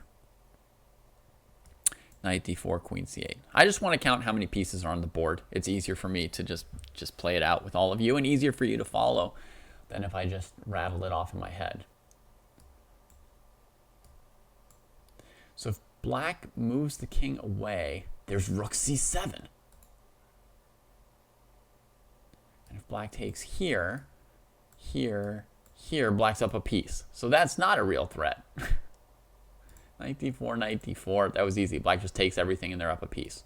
Okay, so rook c1 does not threaten knight d4. And therefore, I'm going to just say I don't like this move. I think it's off to the side of the purpose. I think it's missing the point of the position. And to me, I want to suggest something that's more logical to me. Queen b6, continuing the knight c5 threat, just continuing the dance. Well, you know what? Maybe he was afraid that if he played a random move, like putting the rook on the e file, that black was ready to move the knight himself, just unveiling attacks, knight d4, knight e5 or something. So maybe rook c1 was played just to prevent a threatening move from black. Is that right? Maybe that was the meaning. Not to set up knight d4 for himself, but to try and avoid what Nepo could do. But if that's the case, just get your queen off this file, dog. Like, you can't just hang out here. I mean, he couldn't have been tired of dancing, could Levon, right? He was ahead in the tournament, and Nepo had avoided the threefold repetition already 3 times at this point. So I think Levon should have just kept dancing. And if Nepo takes the draw, he takes the draw. And more likely, Nepo was just going to keep trying to find a way to turn this game into gold. And I'm not sure how he would have done it. But okay, so I'm not a fan of rook c1. Queen g7 comes in. So definitely no knight d4 now. Now black's got firm control over d4. And I feel like, based on my own rule of thumb, which I just invented, and we don't know if it's true or not, but I feel like the position should be pretty satisfactory for black if they control d4. I don't see white doing anything here that makes me worry about the black king. Because as I said, I feel like you'd have to first take over central squares, d4 and the e file. And then we could talk about, from that position of strength in the center, you know, bullets aiming along the diagonals towards the black king. For the moment, I feel like black has pretty good control over the central squares, and the d-pawn's looking like a little bit of an asset. So queen d6, poking the bishop on e6. It gets defended. And here's the moment where you would show, and of course he switches to the e file, which is maybe correct, but this would be the moment where you would show the grand power of your rooks on the c file. This is the classic breakthrough. You'll see it more often in endgames than in middle games as a way to, because in endgames it often gets more like sort of static and you have the time to set this up and carry it out. So what would happen here if he went for this in this position? I mean, clearly it probably didn't work since Levon didn't go for it, and it was probably not a move that he hadn't seen. So clearly it doesn't work, but let's see if we can figure out why or how it doesn't work, right?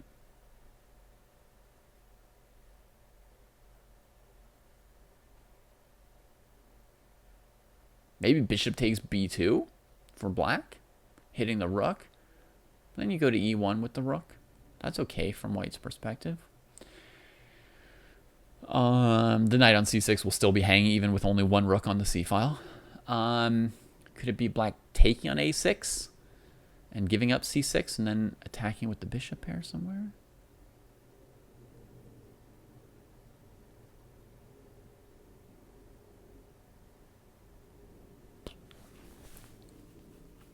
The position's chaotic, you know. There's variations like d4 hitting the knight, bishop takes,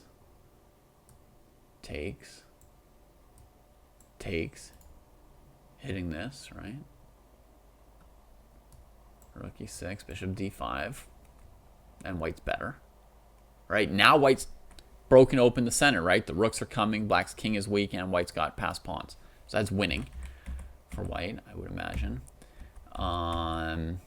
Take on c2, take on e8. That also looks good for white.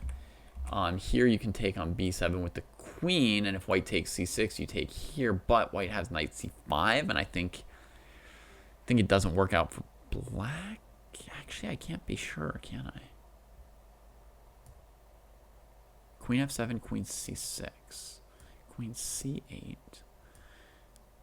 knight takes, rook takes, rook takes, rook takes, rook takes. This endgame, I was going to say black has just enough to hold with the d-pawn, but actually I walked into this, and I really need that tempo. I need d3 here, because I need to threaten bishop b2 and queening. So I guess white's going to have an advantage here as well, a bit of an advantage. Maybe the best we could do is trade here, saying that this rook is now not guarding the pawn, and there's still some chances for black. Notice we're down 2 pawns, so we need something pretty amazing as everything here collapses. Bishop a6. There's also bishop e5, bishop e7.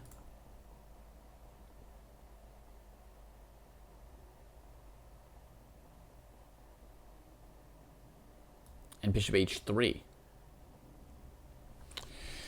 Many moves. Oh, bishop h3. No, bishop f1.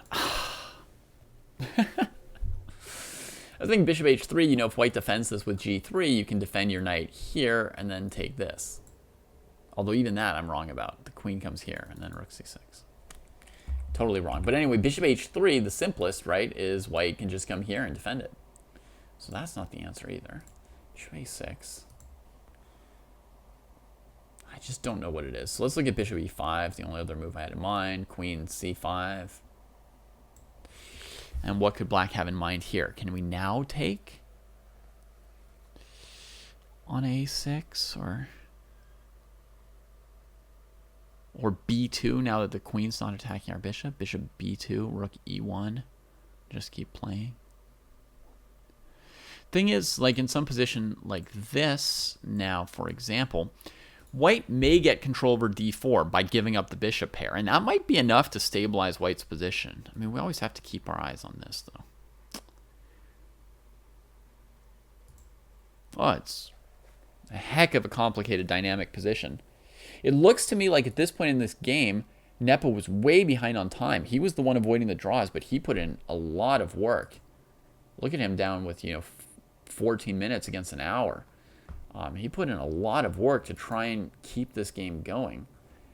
But bishop a6, yeah, it would have been interesting. I think we can't give a clear evaluation on it. Obviously, 10 seconds with a computer would tell you, like, oh, Aronian missed this chance, or oh, this would be a blunder, and that's why Nepo was a genius.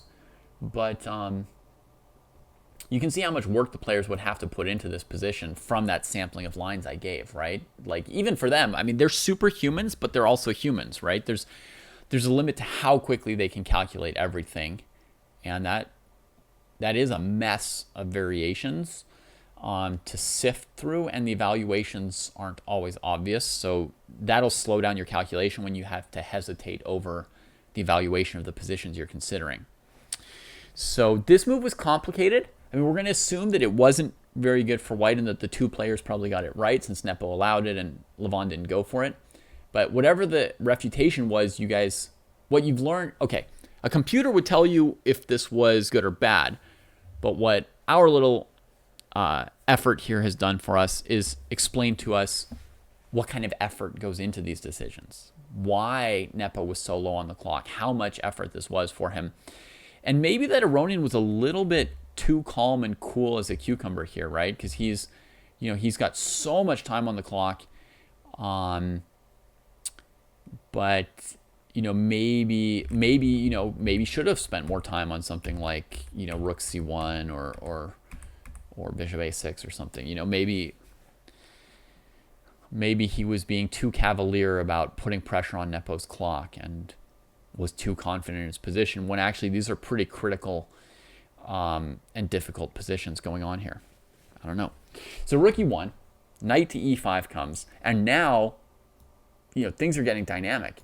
He's already starting to make some threats. Knight takes d3, knight f3, but there's also rook takes e6, so be careful.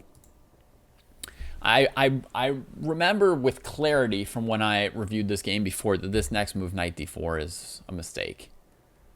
Because I figured out it puts the knight on a poorly defended square against this bishop and queen, and after bishop h3, Nepo's winning. So the idea is basically that Nepo wants to play knight f7, hitting the queen and unleashing this attack. But knight takes e6, counterattacking his queen, refutes that in this position, right? So he gets the bishop out of the way of this knight, threatens checkmate, the bishop retreats to f1, and then knight f7 comes back, revealing the attack on d4. And it's very clever because he's undefended d5. There's the diagonals to the king, but the knight blocks that. Levon had just not calculated this very carefully before playing knight d4, I guess. And here he spent over 10 minutes, retreated to stop the checkmate. This came in, and now rook takes e1. The bishop is overworked. And simply put, Nepo comes out with an extra piece. Now, there's still work to be done because his king is awkward, but he converted this game very convincingly. So I think it's pretty clear that knight d4 was a straight up tactical oversight. And yeah, I feel like this game, Levon almost played too confidently, right? Putting pressure on Nepo's clock, but Nepo was up to the task with low time to calculate some variations. As I said, Nepo looked quite good in this tournament, right? So he was working so hard to turn this into a game and to avoid the dance all the way to a draw. And he was getting himself into time pressure. He was playing very aggressive, non-standard G5, F5, F4 plan, creating a really dynamic situation. This is the kind of position where I can understand that it would be very easy for Nepo, for Black, to actually have blundered this game. And we should bear in mind when we talk about how well he played that he didn't blunder in this game, because it would have been very easy to do so. Low on time in a position this complicated, very easy for Black to blunder. Even this move here, he had to calculate queen d5 check. Maybe Levon didn't expect him to offer this pawn with check, but it would transpose to what happened in the game, right? He goes knight f7, and he's still got the checkmate threat, so there's no time to take the rook. And you would get the same deal. White has to stop the checkmate, and then Nepo will take on e1 and win the knight on d4. For completeness, I'll show you some more moves in this game.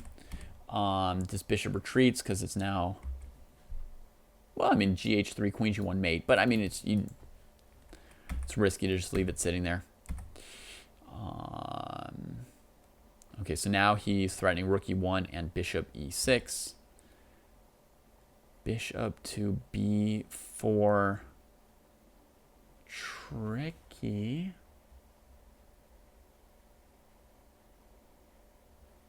I wonder if on bishop e6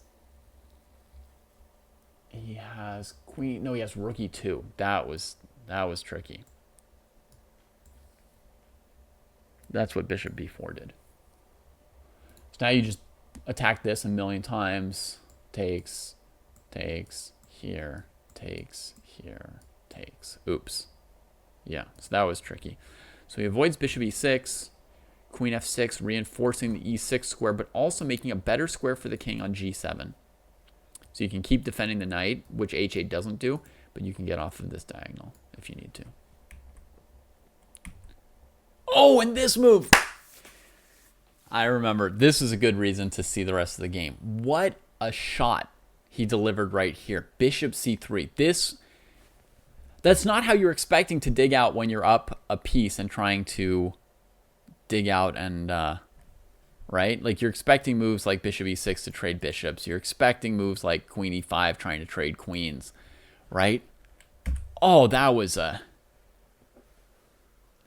smack of a move, going for rook e1 checkmate. This move would not have worked in a previous position with the bishop on c4, I recall, right? Like in this position here, if you cut white off from rook e1 with bishop c3, it's just queen f7, right? Taking off the black pieces, and then bishop here covers the checkmate. But here, bishop c3 takes with the queen, and you can't take the queen because of back rank mate.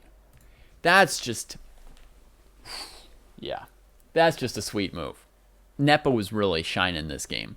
So g4 to get rid of the back rank, and then he just retreats. But now he's got all these dark squares to use, right? Knight on g5 or e5, rook on e3, queen on the long dark square diagonal. And he's got it under control.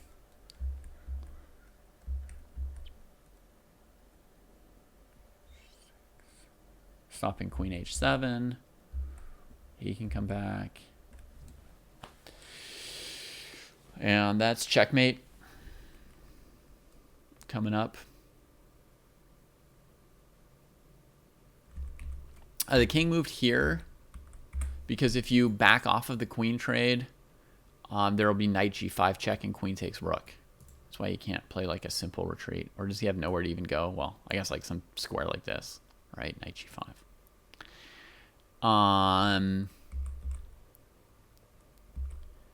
So he goes king h4, rook here, just trying to checkmate from behind. And if h3 should be good enough to just trade queens and then close the mating net. Really precise, confident calculation throughout that game from Nepo. Powerful game. And in general, at Super Grandmaster level, these kind of IQP positions lead to a lot of draws. Like, the players kind of know the pawn structure, and they often play, fairly correctly, and you see a lot of stodgy draws at the 2700 plus level in these IQPs. Nepo really had to come up with something unusual, and this game has that feeling of that Magnus Carlsen can give you, where it's like a player just exerts their will on a position, and without violating strategic principles, does something that just bends an equal-looking game to their will. And they make something out of nothing and sort of overpower the opponent. That's the feeling this game gives. And, yeah. Nepo was on strong form, and that made the tournament more competitive. Then Aronian was only ahead by half a point over Gukesh, and Gukesh took advantage of that with the following game. Playing the Rogozin here. Let's talk a moment about Gukesh's openings. He came into this tournament and was playing the Queen's Gambit accepted.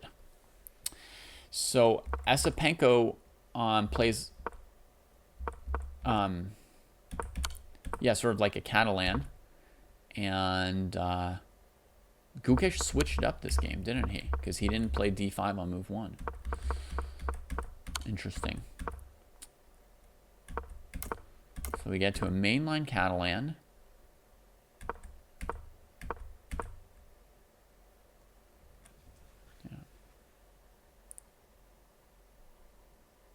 Yeah, RD Born. The last round game where Nepo squeezes Kamer is also very impressive, and we'll be looking at it soon.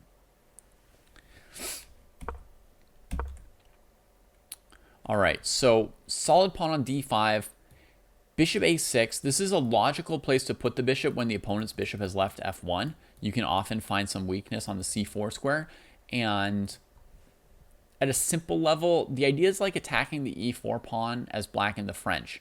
You're trying to threaten this enough to get white to make this trade, and then you're solid, right? You've equalized those pawns and the space advantage. You can put a rook on the c file. You know where everything goes, and your bishop is still perfectly good. Some would say it's better than the bishop on g2 in these positions.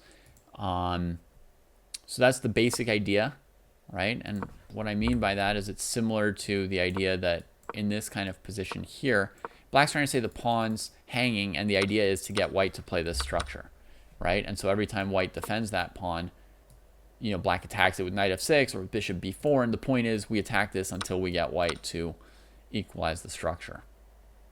So bishop a6, pressuring the square. Now, a lot of white players will just gambit the pawn on c4 rather than conceding that, just like Esipenko does here. And so he's playing for an advantage in the center. If the bishop weren't on d2, you would sometimes see knight d2 trying to sustain that square. This is a move which works particularly better against knights on c3 than knights on d2. The knight on c3 blocks the queen's defense and doesn't defend c4 herself. If the knight were on d2, then bishop a6 is not as strong because you don't have much pressure, but you're also not under as much pressure on d5 with the knight on d2. So then you'll more often see like bishop b7 and c5 as a response to a knight on d2. Does that make sense? Hopefully. Just a little tidbit off to the side. Okay, so Esipenko goes for it with e4. Rook has to come off the diagonal of the bishop. Power up the center. Sup, Claude? Looking at games from the WR Masters Super Tournament here. The final portion of the tournament, the final race for first place. Gukesh half a point behind Aronian.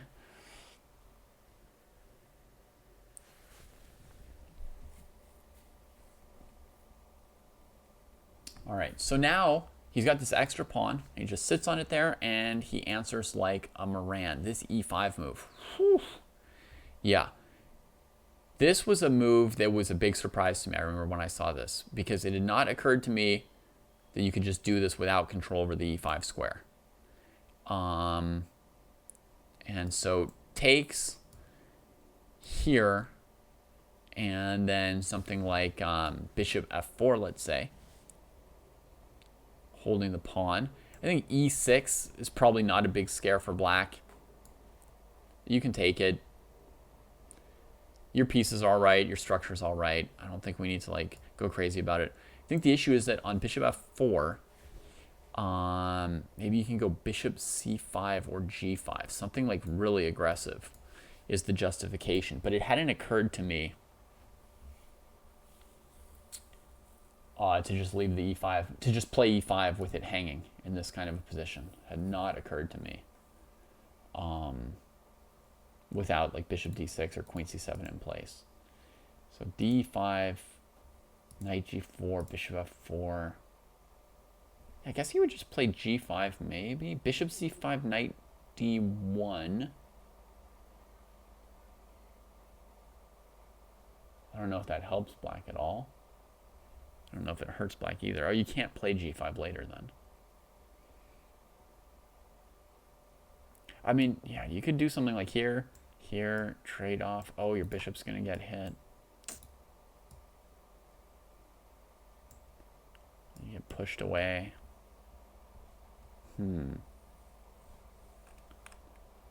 Yeah, that looks not good. We just didn't have time for... I wanted to play rook e8 here, but the bishop's hanging. So let's say g5 now or never. As Claude's telling us, g5. Hit this piece.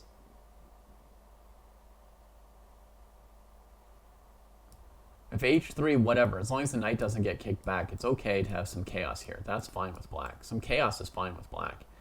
And this resulting position is fine. Well, maybe winning for black-white structure is actually really, really bad. So g5, and if the bishop comes back somewhere, then you can take here. And, okay, g5 is an ugly-looking move, but overall I would say Gukesh, you know, had a brilliant insight here. You know, a maneuver which I can add to my, or a trick, a tactic, a pattern that I can add to my bag of tricks, because this position should be perfectly good for black. You know, concretely, your pieces got squares, and you know, you're still up your pawn. Move like queen d3 or bishop c5 could be in the offing. So yeah, really, this was a move that shocked me and looked really cool. Right, knight d3 could be coming as well. So yeah, I really like this idea. e5, never seen it before. Esipenko just retreated this knight to maybe threaten to recover this pawn here. I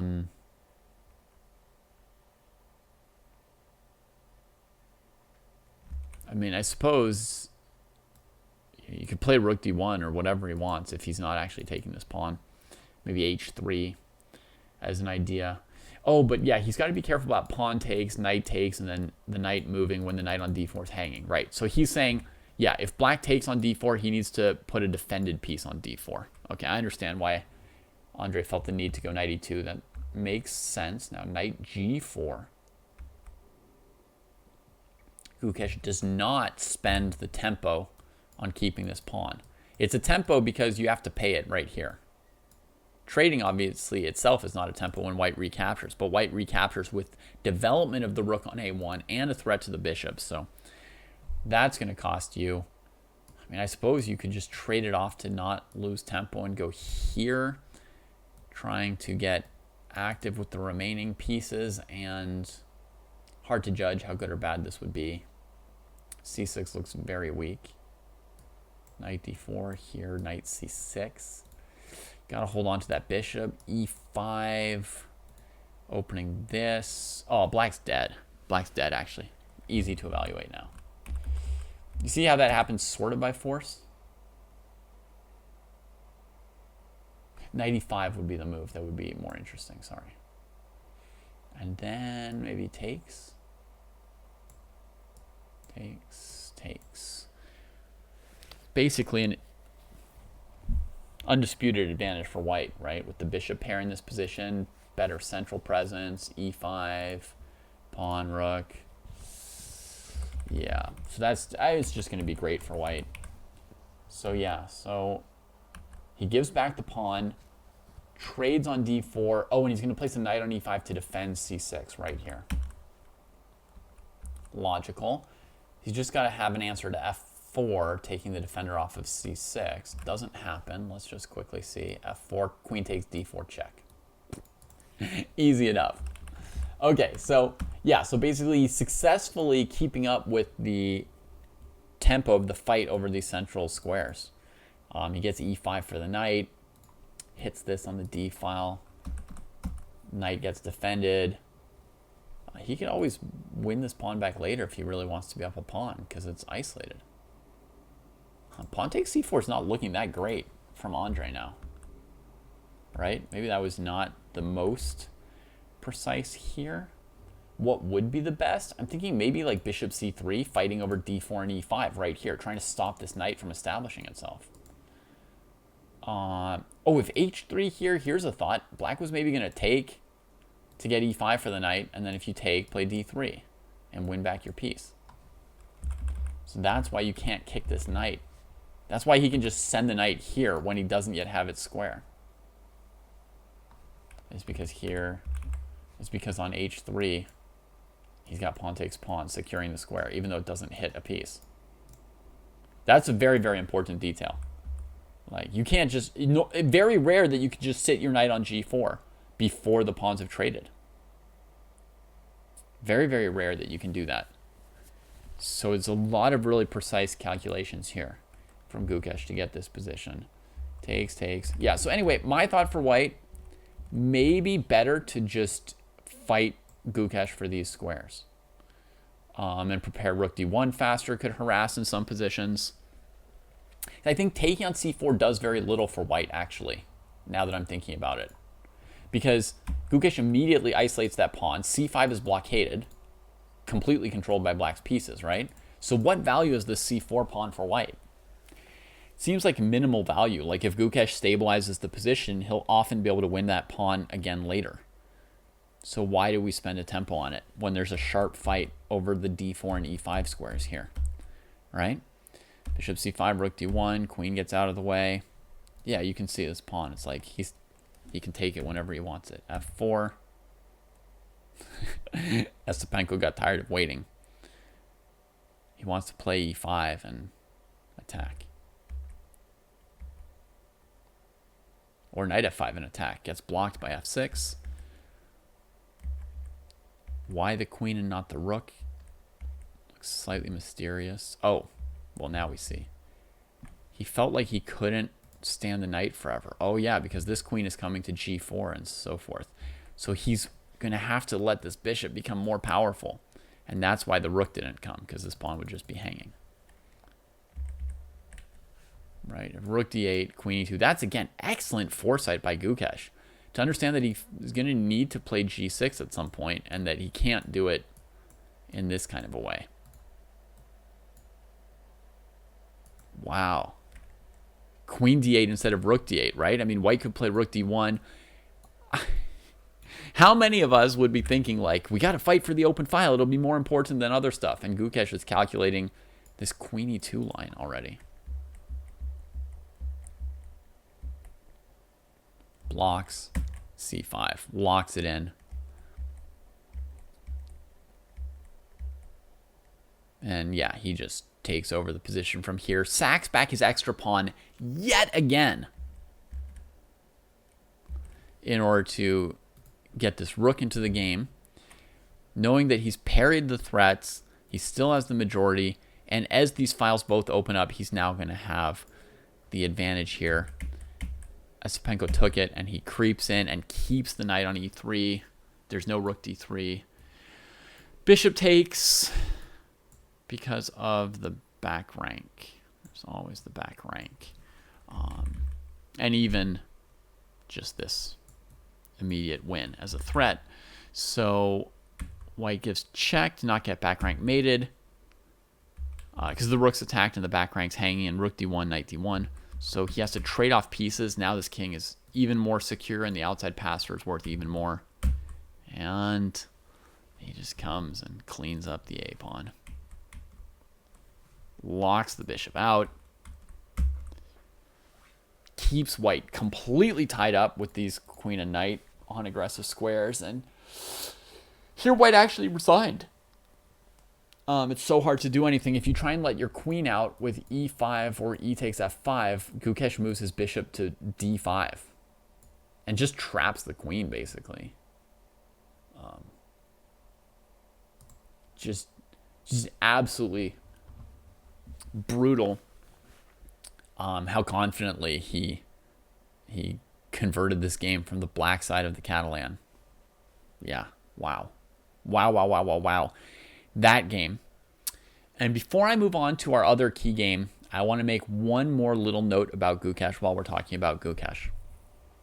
So with this game, obviously he catches up with Aronian, ties for first, and eventually does finish tied for first. You know, no spoilers here because it's there, and anybody who'd be watching this video probably knows the results of the WR Masters anyway. But I want to point out something else about Gukesh's success at this tournament. Something other than these two wins that we showed of his, one in part 1 and one in part 3. Fantastic, unbelievable calculation games, super powered. But I want to assign his success, I want to give another cause for his success at this tournament, which is his opening prep. So here's a game in the last round that he played with Aronian. Playing a bishop b4, queen's gambit declined. What I want to say is Gukesh came to this tournament very, very well prepared with his black openings. Just bulletproof. Look at this trick here, knight c6. Knight takes, trades off on c3, recovers. And this position is just dead stable. There's nowhere for white to make any inroads or make any attacks. Like at move 14 here, there's basically nobody in the world who's going to beat Gukesh in this position other than maybe Magnus. No one else would ever win this position as white, I don't think. It's just nothing to do. Completely solid, kills the game. Here's his queen's gambit accepted against Nepo. And these are the two players who tied for first with him in the tournament, right? And you'll see he just kills them with black immediately. Just immediately gets into the game, leaves b5 hanging. c5 neutralizing. And he gets straight to this position here, right? Again, in like a dozen moves.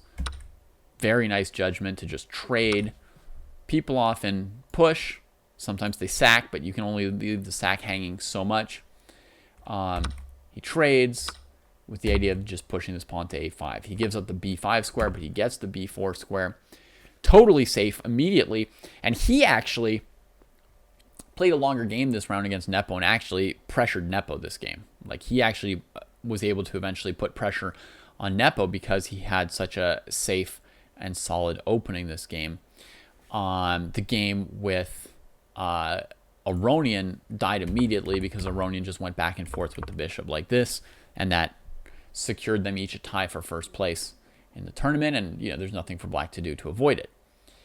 But you know, playing in this kind of round robin, if you can kill a bunch of games with black, that gets you a long way towards a good result. So in addition to the fantastic wins we saw from him, let's just point out that his openings were really solid at this tournament. Nobody was really threatening him very much, actually. And now, the main event. Here is Nepo's epic final round game, which, as we mentioned before, gives us a sense of what kind of strength and form Nepo might be in right now. So, playing a confident King's Indian defense, yes. Yes, he is.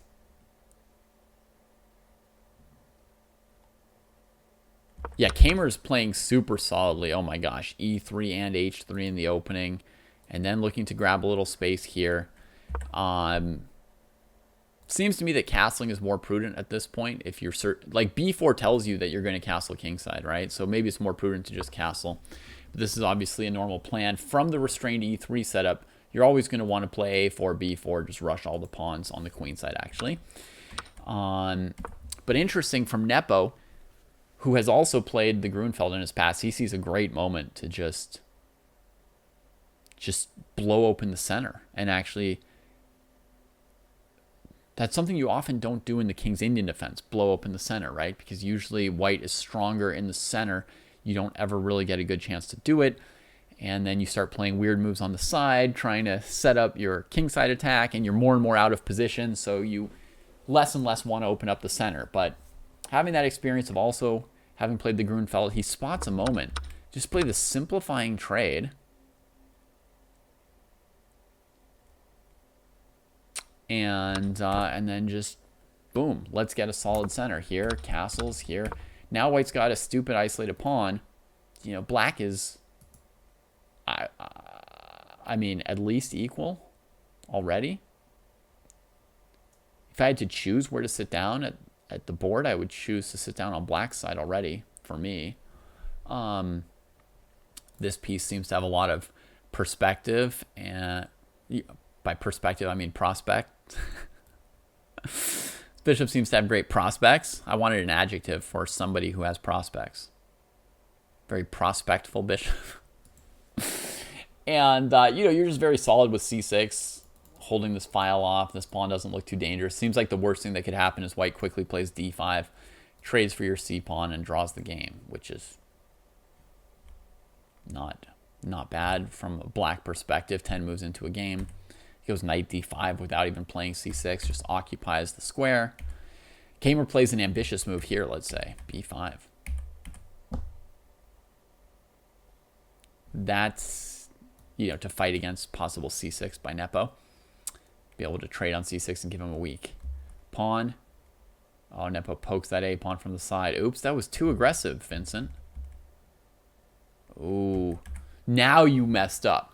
Now you in trouble. Yeah. Now it's some real strategic trouble, because now he's got these two isolated pawns that are both kind of just duds.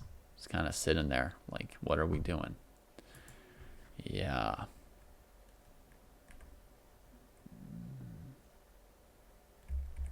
So I guess he shouldn't have done that, huh? You should not have done that. What he should have done is anyone's question. Somebody in chat is asking whether knight e5 would be a good move, either here or somewhere else. Sometimes you can go bishop g5, and, you know, black doesn't want to move the f pawn. Maybe something like rook e1 and bishop g5. Someone else is suggesting, oh, sorry, the same person has suggested bishop b2 and knight e5. Yeah, you could play this position with the bishop on b2 and just plunk your knight on e5 and, you know, just try and be strong enough and central enough to not lose. You might want to defend this pawn with queen d2 before doing that, or maybe you don't need it. My guess would be rook e1 would be the best move first, going to the open file, trying to be fancy about knight b4. I'm hoping that knight b4 bishop g5 would win for white, so I'm trying to be cheeky about that and play a more aggressive move, and, you know, spend less time doing obeisances to my opponent's threats. Here, maybe looking at bishop g5, knight g5 can be a little loose for the opponent there, and, you know, you probably just get, well, then if you get bishop e6, you've got the option of knight g5 as well as knight e5. But yeah, I'm going to say, Claude, I don't think the bishop should go this way here. I like better, it feels like there's a little bit of room on the king side to poke with this piece. So yeah, I think rook e1. I don't know. I like this kind of position with black. I get it sometimes, and now I'm suddenly remembering like some of the ways things slightly go wrong for me sometimes. You know, like I can't find a way to keep all my pieces, avoid all the trades, getting poked by knight g5 or knight e5. I can't put my queen here. And I don't really want to grab the pawn. So So maybe it's still fine for Vincent. I don't like this move at all, though. Like, now I'm... No.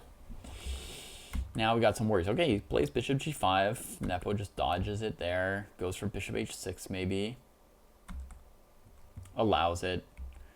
Yeah, it's not logical to fight for a file that you can't fight for. Do you guys know that idea? Like, now that you've played rook a6, what are you doing fighting for the e file? All you're doing is you have to concede the file, and now your back rank is weak. I hope this lesson reaches somebody. Right? And that one day they'll think to themselves, what am I doing fighting for a file that I can't actually fight for? And then they won't do rook e8. It's such an obvious move for black. But yeah, Nepo goes bishop e6, rook e1, c6, solidifying d5. If Vincent wants to get something going here, the ideas are knight e5 to g4, bishop h6, or h4, h5, h6. But this is a little bit of a wandery move. Nepo reconnects the rooks, thinking he's going rook e8 next.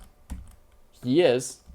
Vincent correctly figures out he's going rook e8 next, makes the bishop trade before he can't anymore, which makes knight e5 and knight c5 better squares. I think he's still holding the balance just fine for white.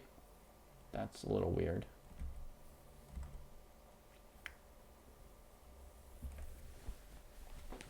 Rook e5 is a little weird.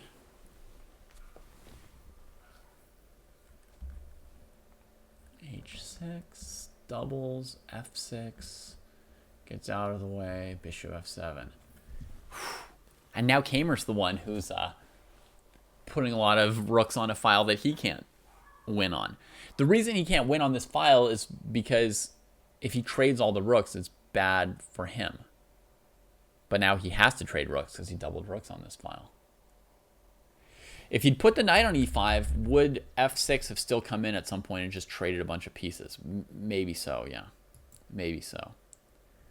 But the knight would have gone on to greener pastures on the queen's side or on g4.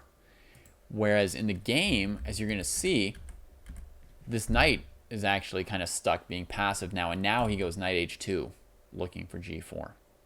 Yeah. But Nepo says no. He makes more weaknesses, but he fights the knight, and it takes longer for this piece to come back into the game. So I think rook e5 is probably a step in the wrong direction for white. And my suspicion would be that knight e5 is the more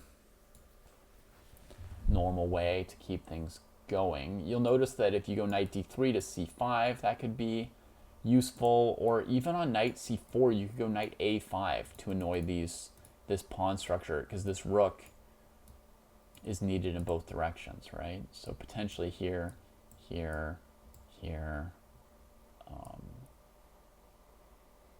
I guess on queen c7 would stop knight a5, yeah.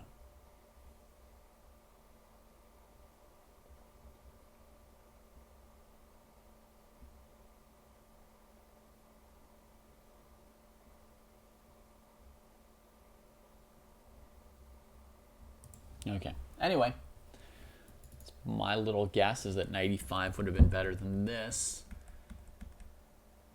I like that h5 move.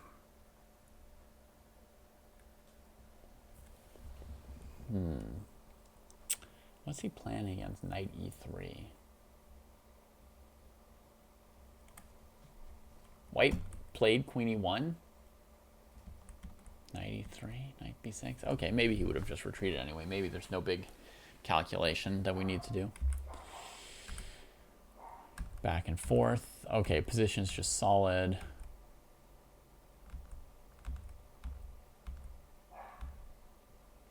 Looking at queen h6. Oh, cool.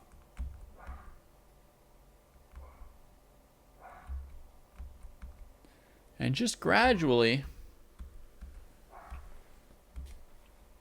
white looks like they're still fine, honestly. Because the black king position is kind of loose. It's hard to undertake any big actions. Looks like white's still fine. But I like the idea of bringing the knight to f5. Is he finally going to do that now? Ooh, white gave up access to the queen.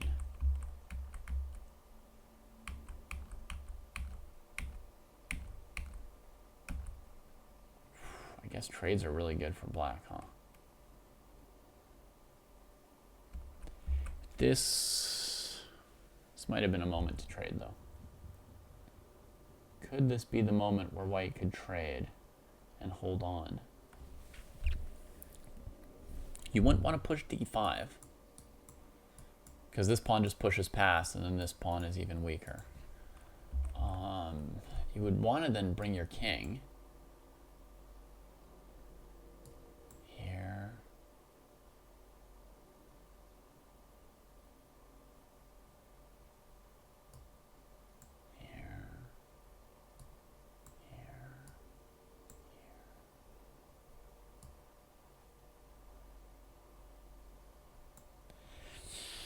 I mean, it's not clear that white's losing that endgame, is it?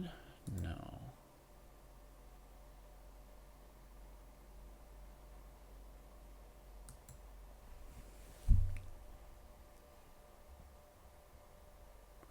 If black traded knights, or sorry, I mean, let's just say if knights were off the board, what's the evaluation on the king and pawn ending? We put a king on d5 and a king on d3. Then if white has to move, they lose. And if black has to move, it's probably a draw. So it would be all about how many tempi were there? White's got a lot of tempi left on the king side.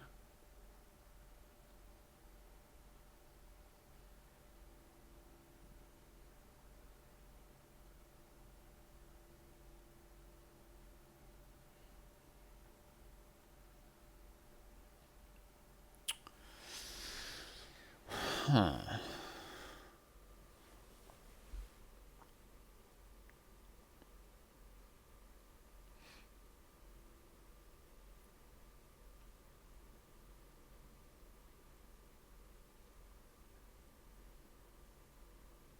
Looking at a queen and pawn ending.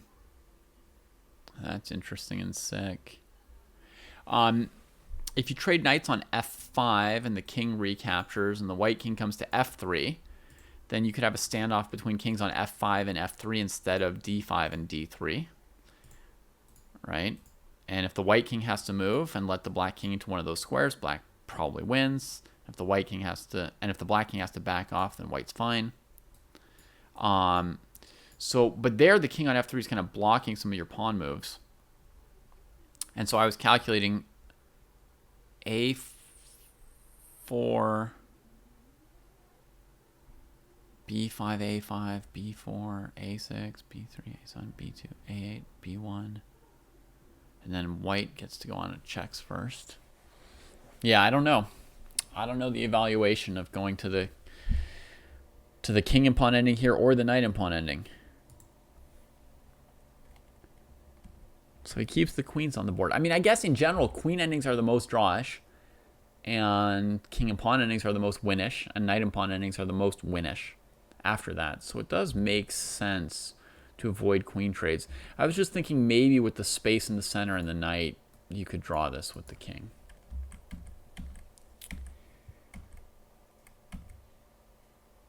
What's going on here? Okay. If queen d4, queen b7, so he attacks the pawn another time. So this pawn's looking really dead, but Kamer has a tricky move, knight c4. And if knight d4, he must be planning this move with an advantage for white by surprise. Very nice. Very nice trick. So that's what's going on with knight c4. King e7 to keep the knight out, but now there's a lot of room on this side of the king. So we see like queen g8.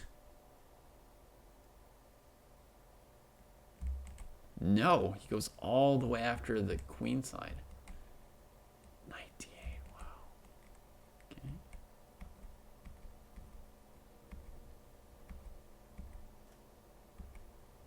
Marathon.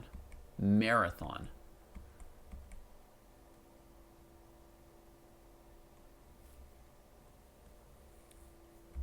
Yeah.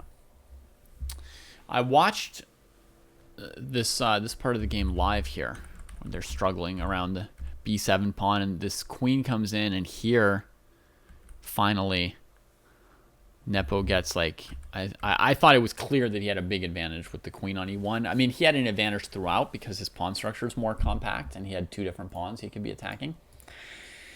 But here, when he gets into this square, you know, this stuff can't be defended anymore because the queen's defending the knight. She can't come back and cover this.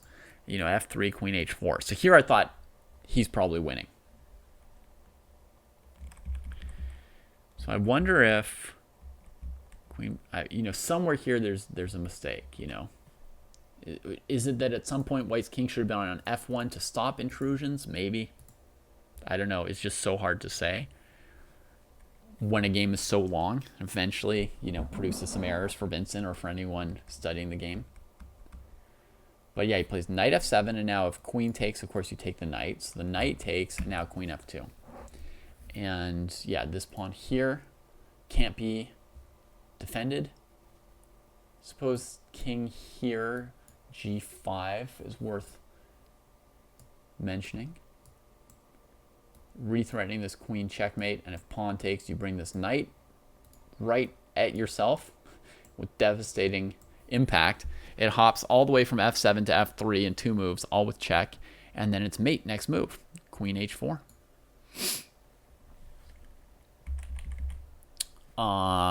And I don't know, something like g3, g4 checkmate. That'll do it. So suddenly it's like a powerful attack. Nepo's going to win this pawn. Kamer is going to try and queen the a pawn while the king gets attacked. And the question is, you know, well, Nepo always has a draw in hand, right? He's never going to lose to the a pawn. He can always get perpetual. The question is, can he set up a checkmating net faster than the a pawn can queen? Because with what these knights are doing, this knight can't come back into the center to try and draw the game or defend the king. But this knight can't head over this way to deal with the a pawn at all, right? So he grabs this and starts advancing the g pawn to try and checkmate with. Now, Kamer uses the queen here, but if he just keeps pushing, what would happen? Here, here, check, here, check, here. Knight f3 is possible, right? But is it good?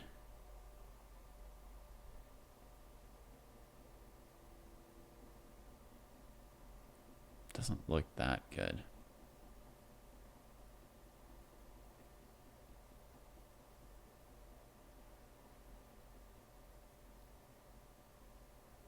I almost found a miraculous checkmate here.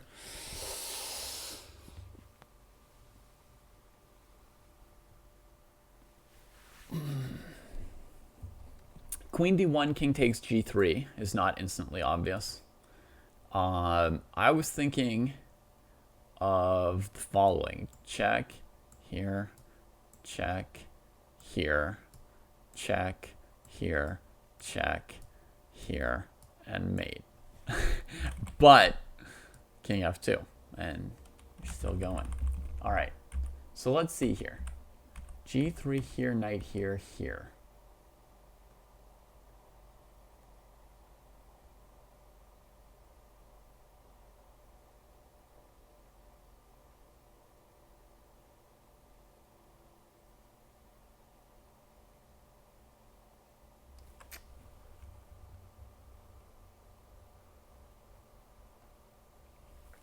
Yeah, I'm not seeing the win just yet.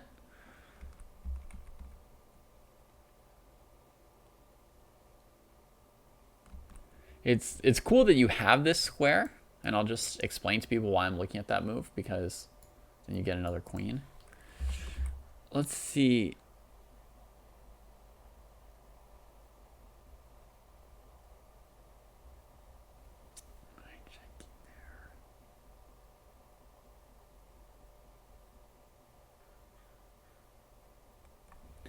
Maybe knight e4 would do it, defending this pawn and just going queen h1 checkmate.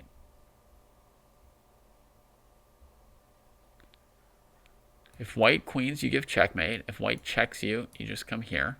And there's no more checks, right? Ta-da! Okay. So that's how you can weave a mating net just in time. I mean, the white pawn's on a7. And it doesn't yet look like black's threatening checkmate, right? Check here, check here. Not that. Here. And then this move.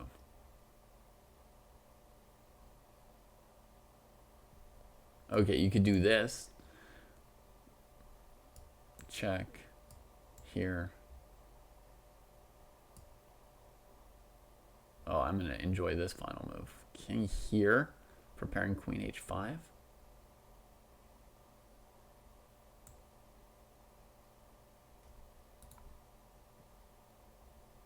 Right. I think this is the only move that stops mate. And then f5, keeping her out. What do you think? Did we do it? That was not easy by any measure. But Nepo calculated all this stuff like very, very, very quickly in the game, right? I mean, he went for this, and you know, maybe he had a better checkmate in mind or a better attack in mind, but he went for all this very quickly, just pushing the G pawn. I mean, if you were playing this game, you would be calculating very nervously whether you were queening or the A pawn was there. But yeah, he got it pretty fast. All right, the queen comes here to cover this square against g4 to maybe be able to play here or knight d8, potentially, right? So you're stopping any knight checks on g5, preparing knight d8 as well. But now he's able to take out the pawn in the center, and now he can legit keep an eye on the a pawn as well as attacking the king. And this becomes even safer win for black. Advancing the g pawn here. a6 can't be played because of check and capturing it. So basically, you've got all these tactics available when the opponent's king is exposed. Extra options for you. His queen has been placed here, so it also stops knight d8 and knight d6. So this position he's got under control. Oh yeah, he can't take on a6 because of knight d8 or knight d6. I think he could take on a6 and then just go to a2. Interesting. He just goes for the attack here. Threatening check, check, check on h4, h2. h1. Queen's got to come off the back rank. Ooh. That's a nice one. Hits him with knight f3. If pawn takes, check, here, check. And wherever the king goes, he can queen. So he hits him with the knight f3. King has to go here, here. Collects the g2 pawn with check. Forces the king up. Queen f2. King e4. And if you trade queens here and push g2, white can't catch that g pawn, but white plays a7 and a8. And then you still have to win a queen endgame again. So here he plays knight e5. And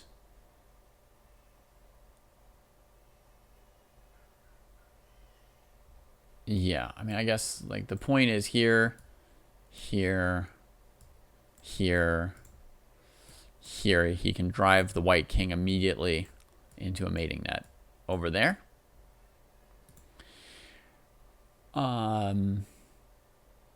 And if white just pushes his pawn, he's threatening another mating net over here, using the queen to block white's own liberties. Very nasty, yes. So knight e5, queen d5, check, here, check. And now the knight's covering the a pawn, and he can just trade queens after king c5 and queen. And so that was 80 plus moves. Nepo took it, tied for first place in the tournament. So yeah. Fantastic performance by Nepo, right? I mean, what can we say? That was very, very strong. He really wore Vincent out in that game. Would have worn anybody else in the world out as well, pretty much, except for Magnus, who would have enjoyed playing that game with him. But Nepo really looked very strong, right? What can we say? Long tournament, long game, grinding with black, and tying for first place without his opening prep. So that was the WR Masters. Absolutely huge success for all three of the players who tied for first place, in my opinion. Gukesh, second big invitational super tournament. Weikanze didn't go well. Here he showed how much he had learned in just a very short period of time. And you can expect Gukesh to continue climbing up. And then we've got Levon, who turned around from 2022, where people were thinking he was, where some people were noticing, a bad patch of form for him. And he looked great this tournament, very aggressive, and great technique as well. But a lot of energy, really, really notable there. We'll see him in action next week, or actually at the end of this week. We're not that far off from the American Cup. That's going to be the next big event for Aronian, and the next big event for me, because I'll be covering that live starting this Friday for about 10 days. And then of course, I would say great for Nepo, who ties for first with two people who are having great tournaments while he's, preparing for the World Championship and hiding his openings.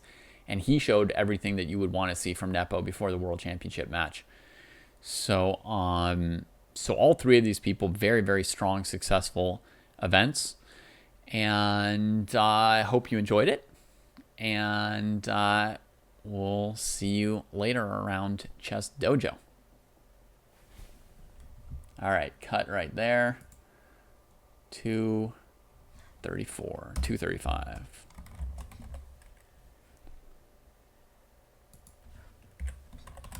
All right, I don't have to run immediately, but now we'll chit-chat a little bit. That'll be the end of what they put on YouTube, what Braden will put on YouTube, hopefully.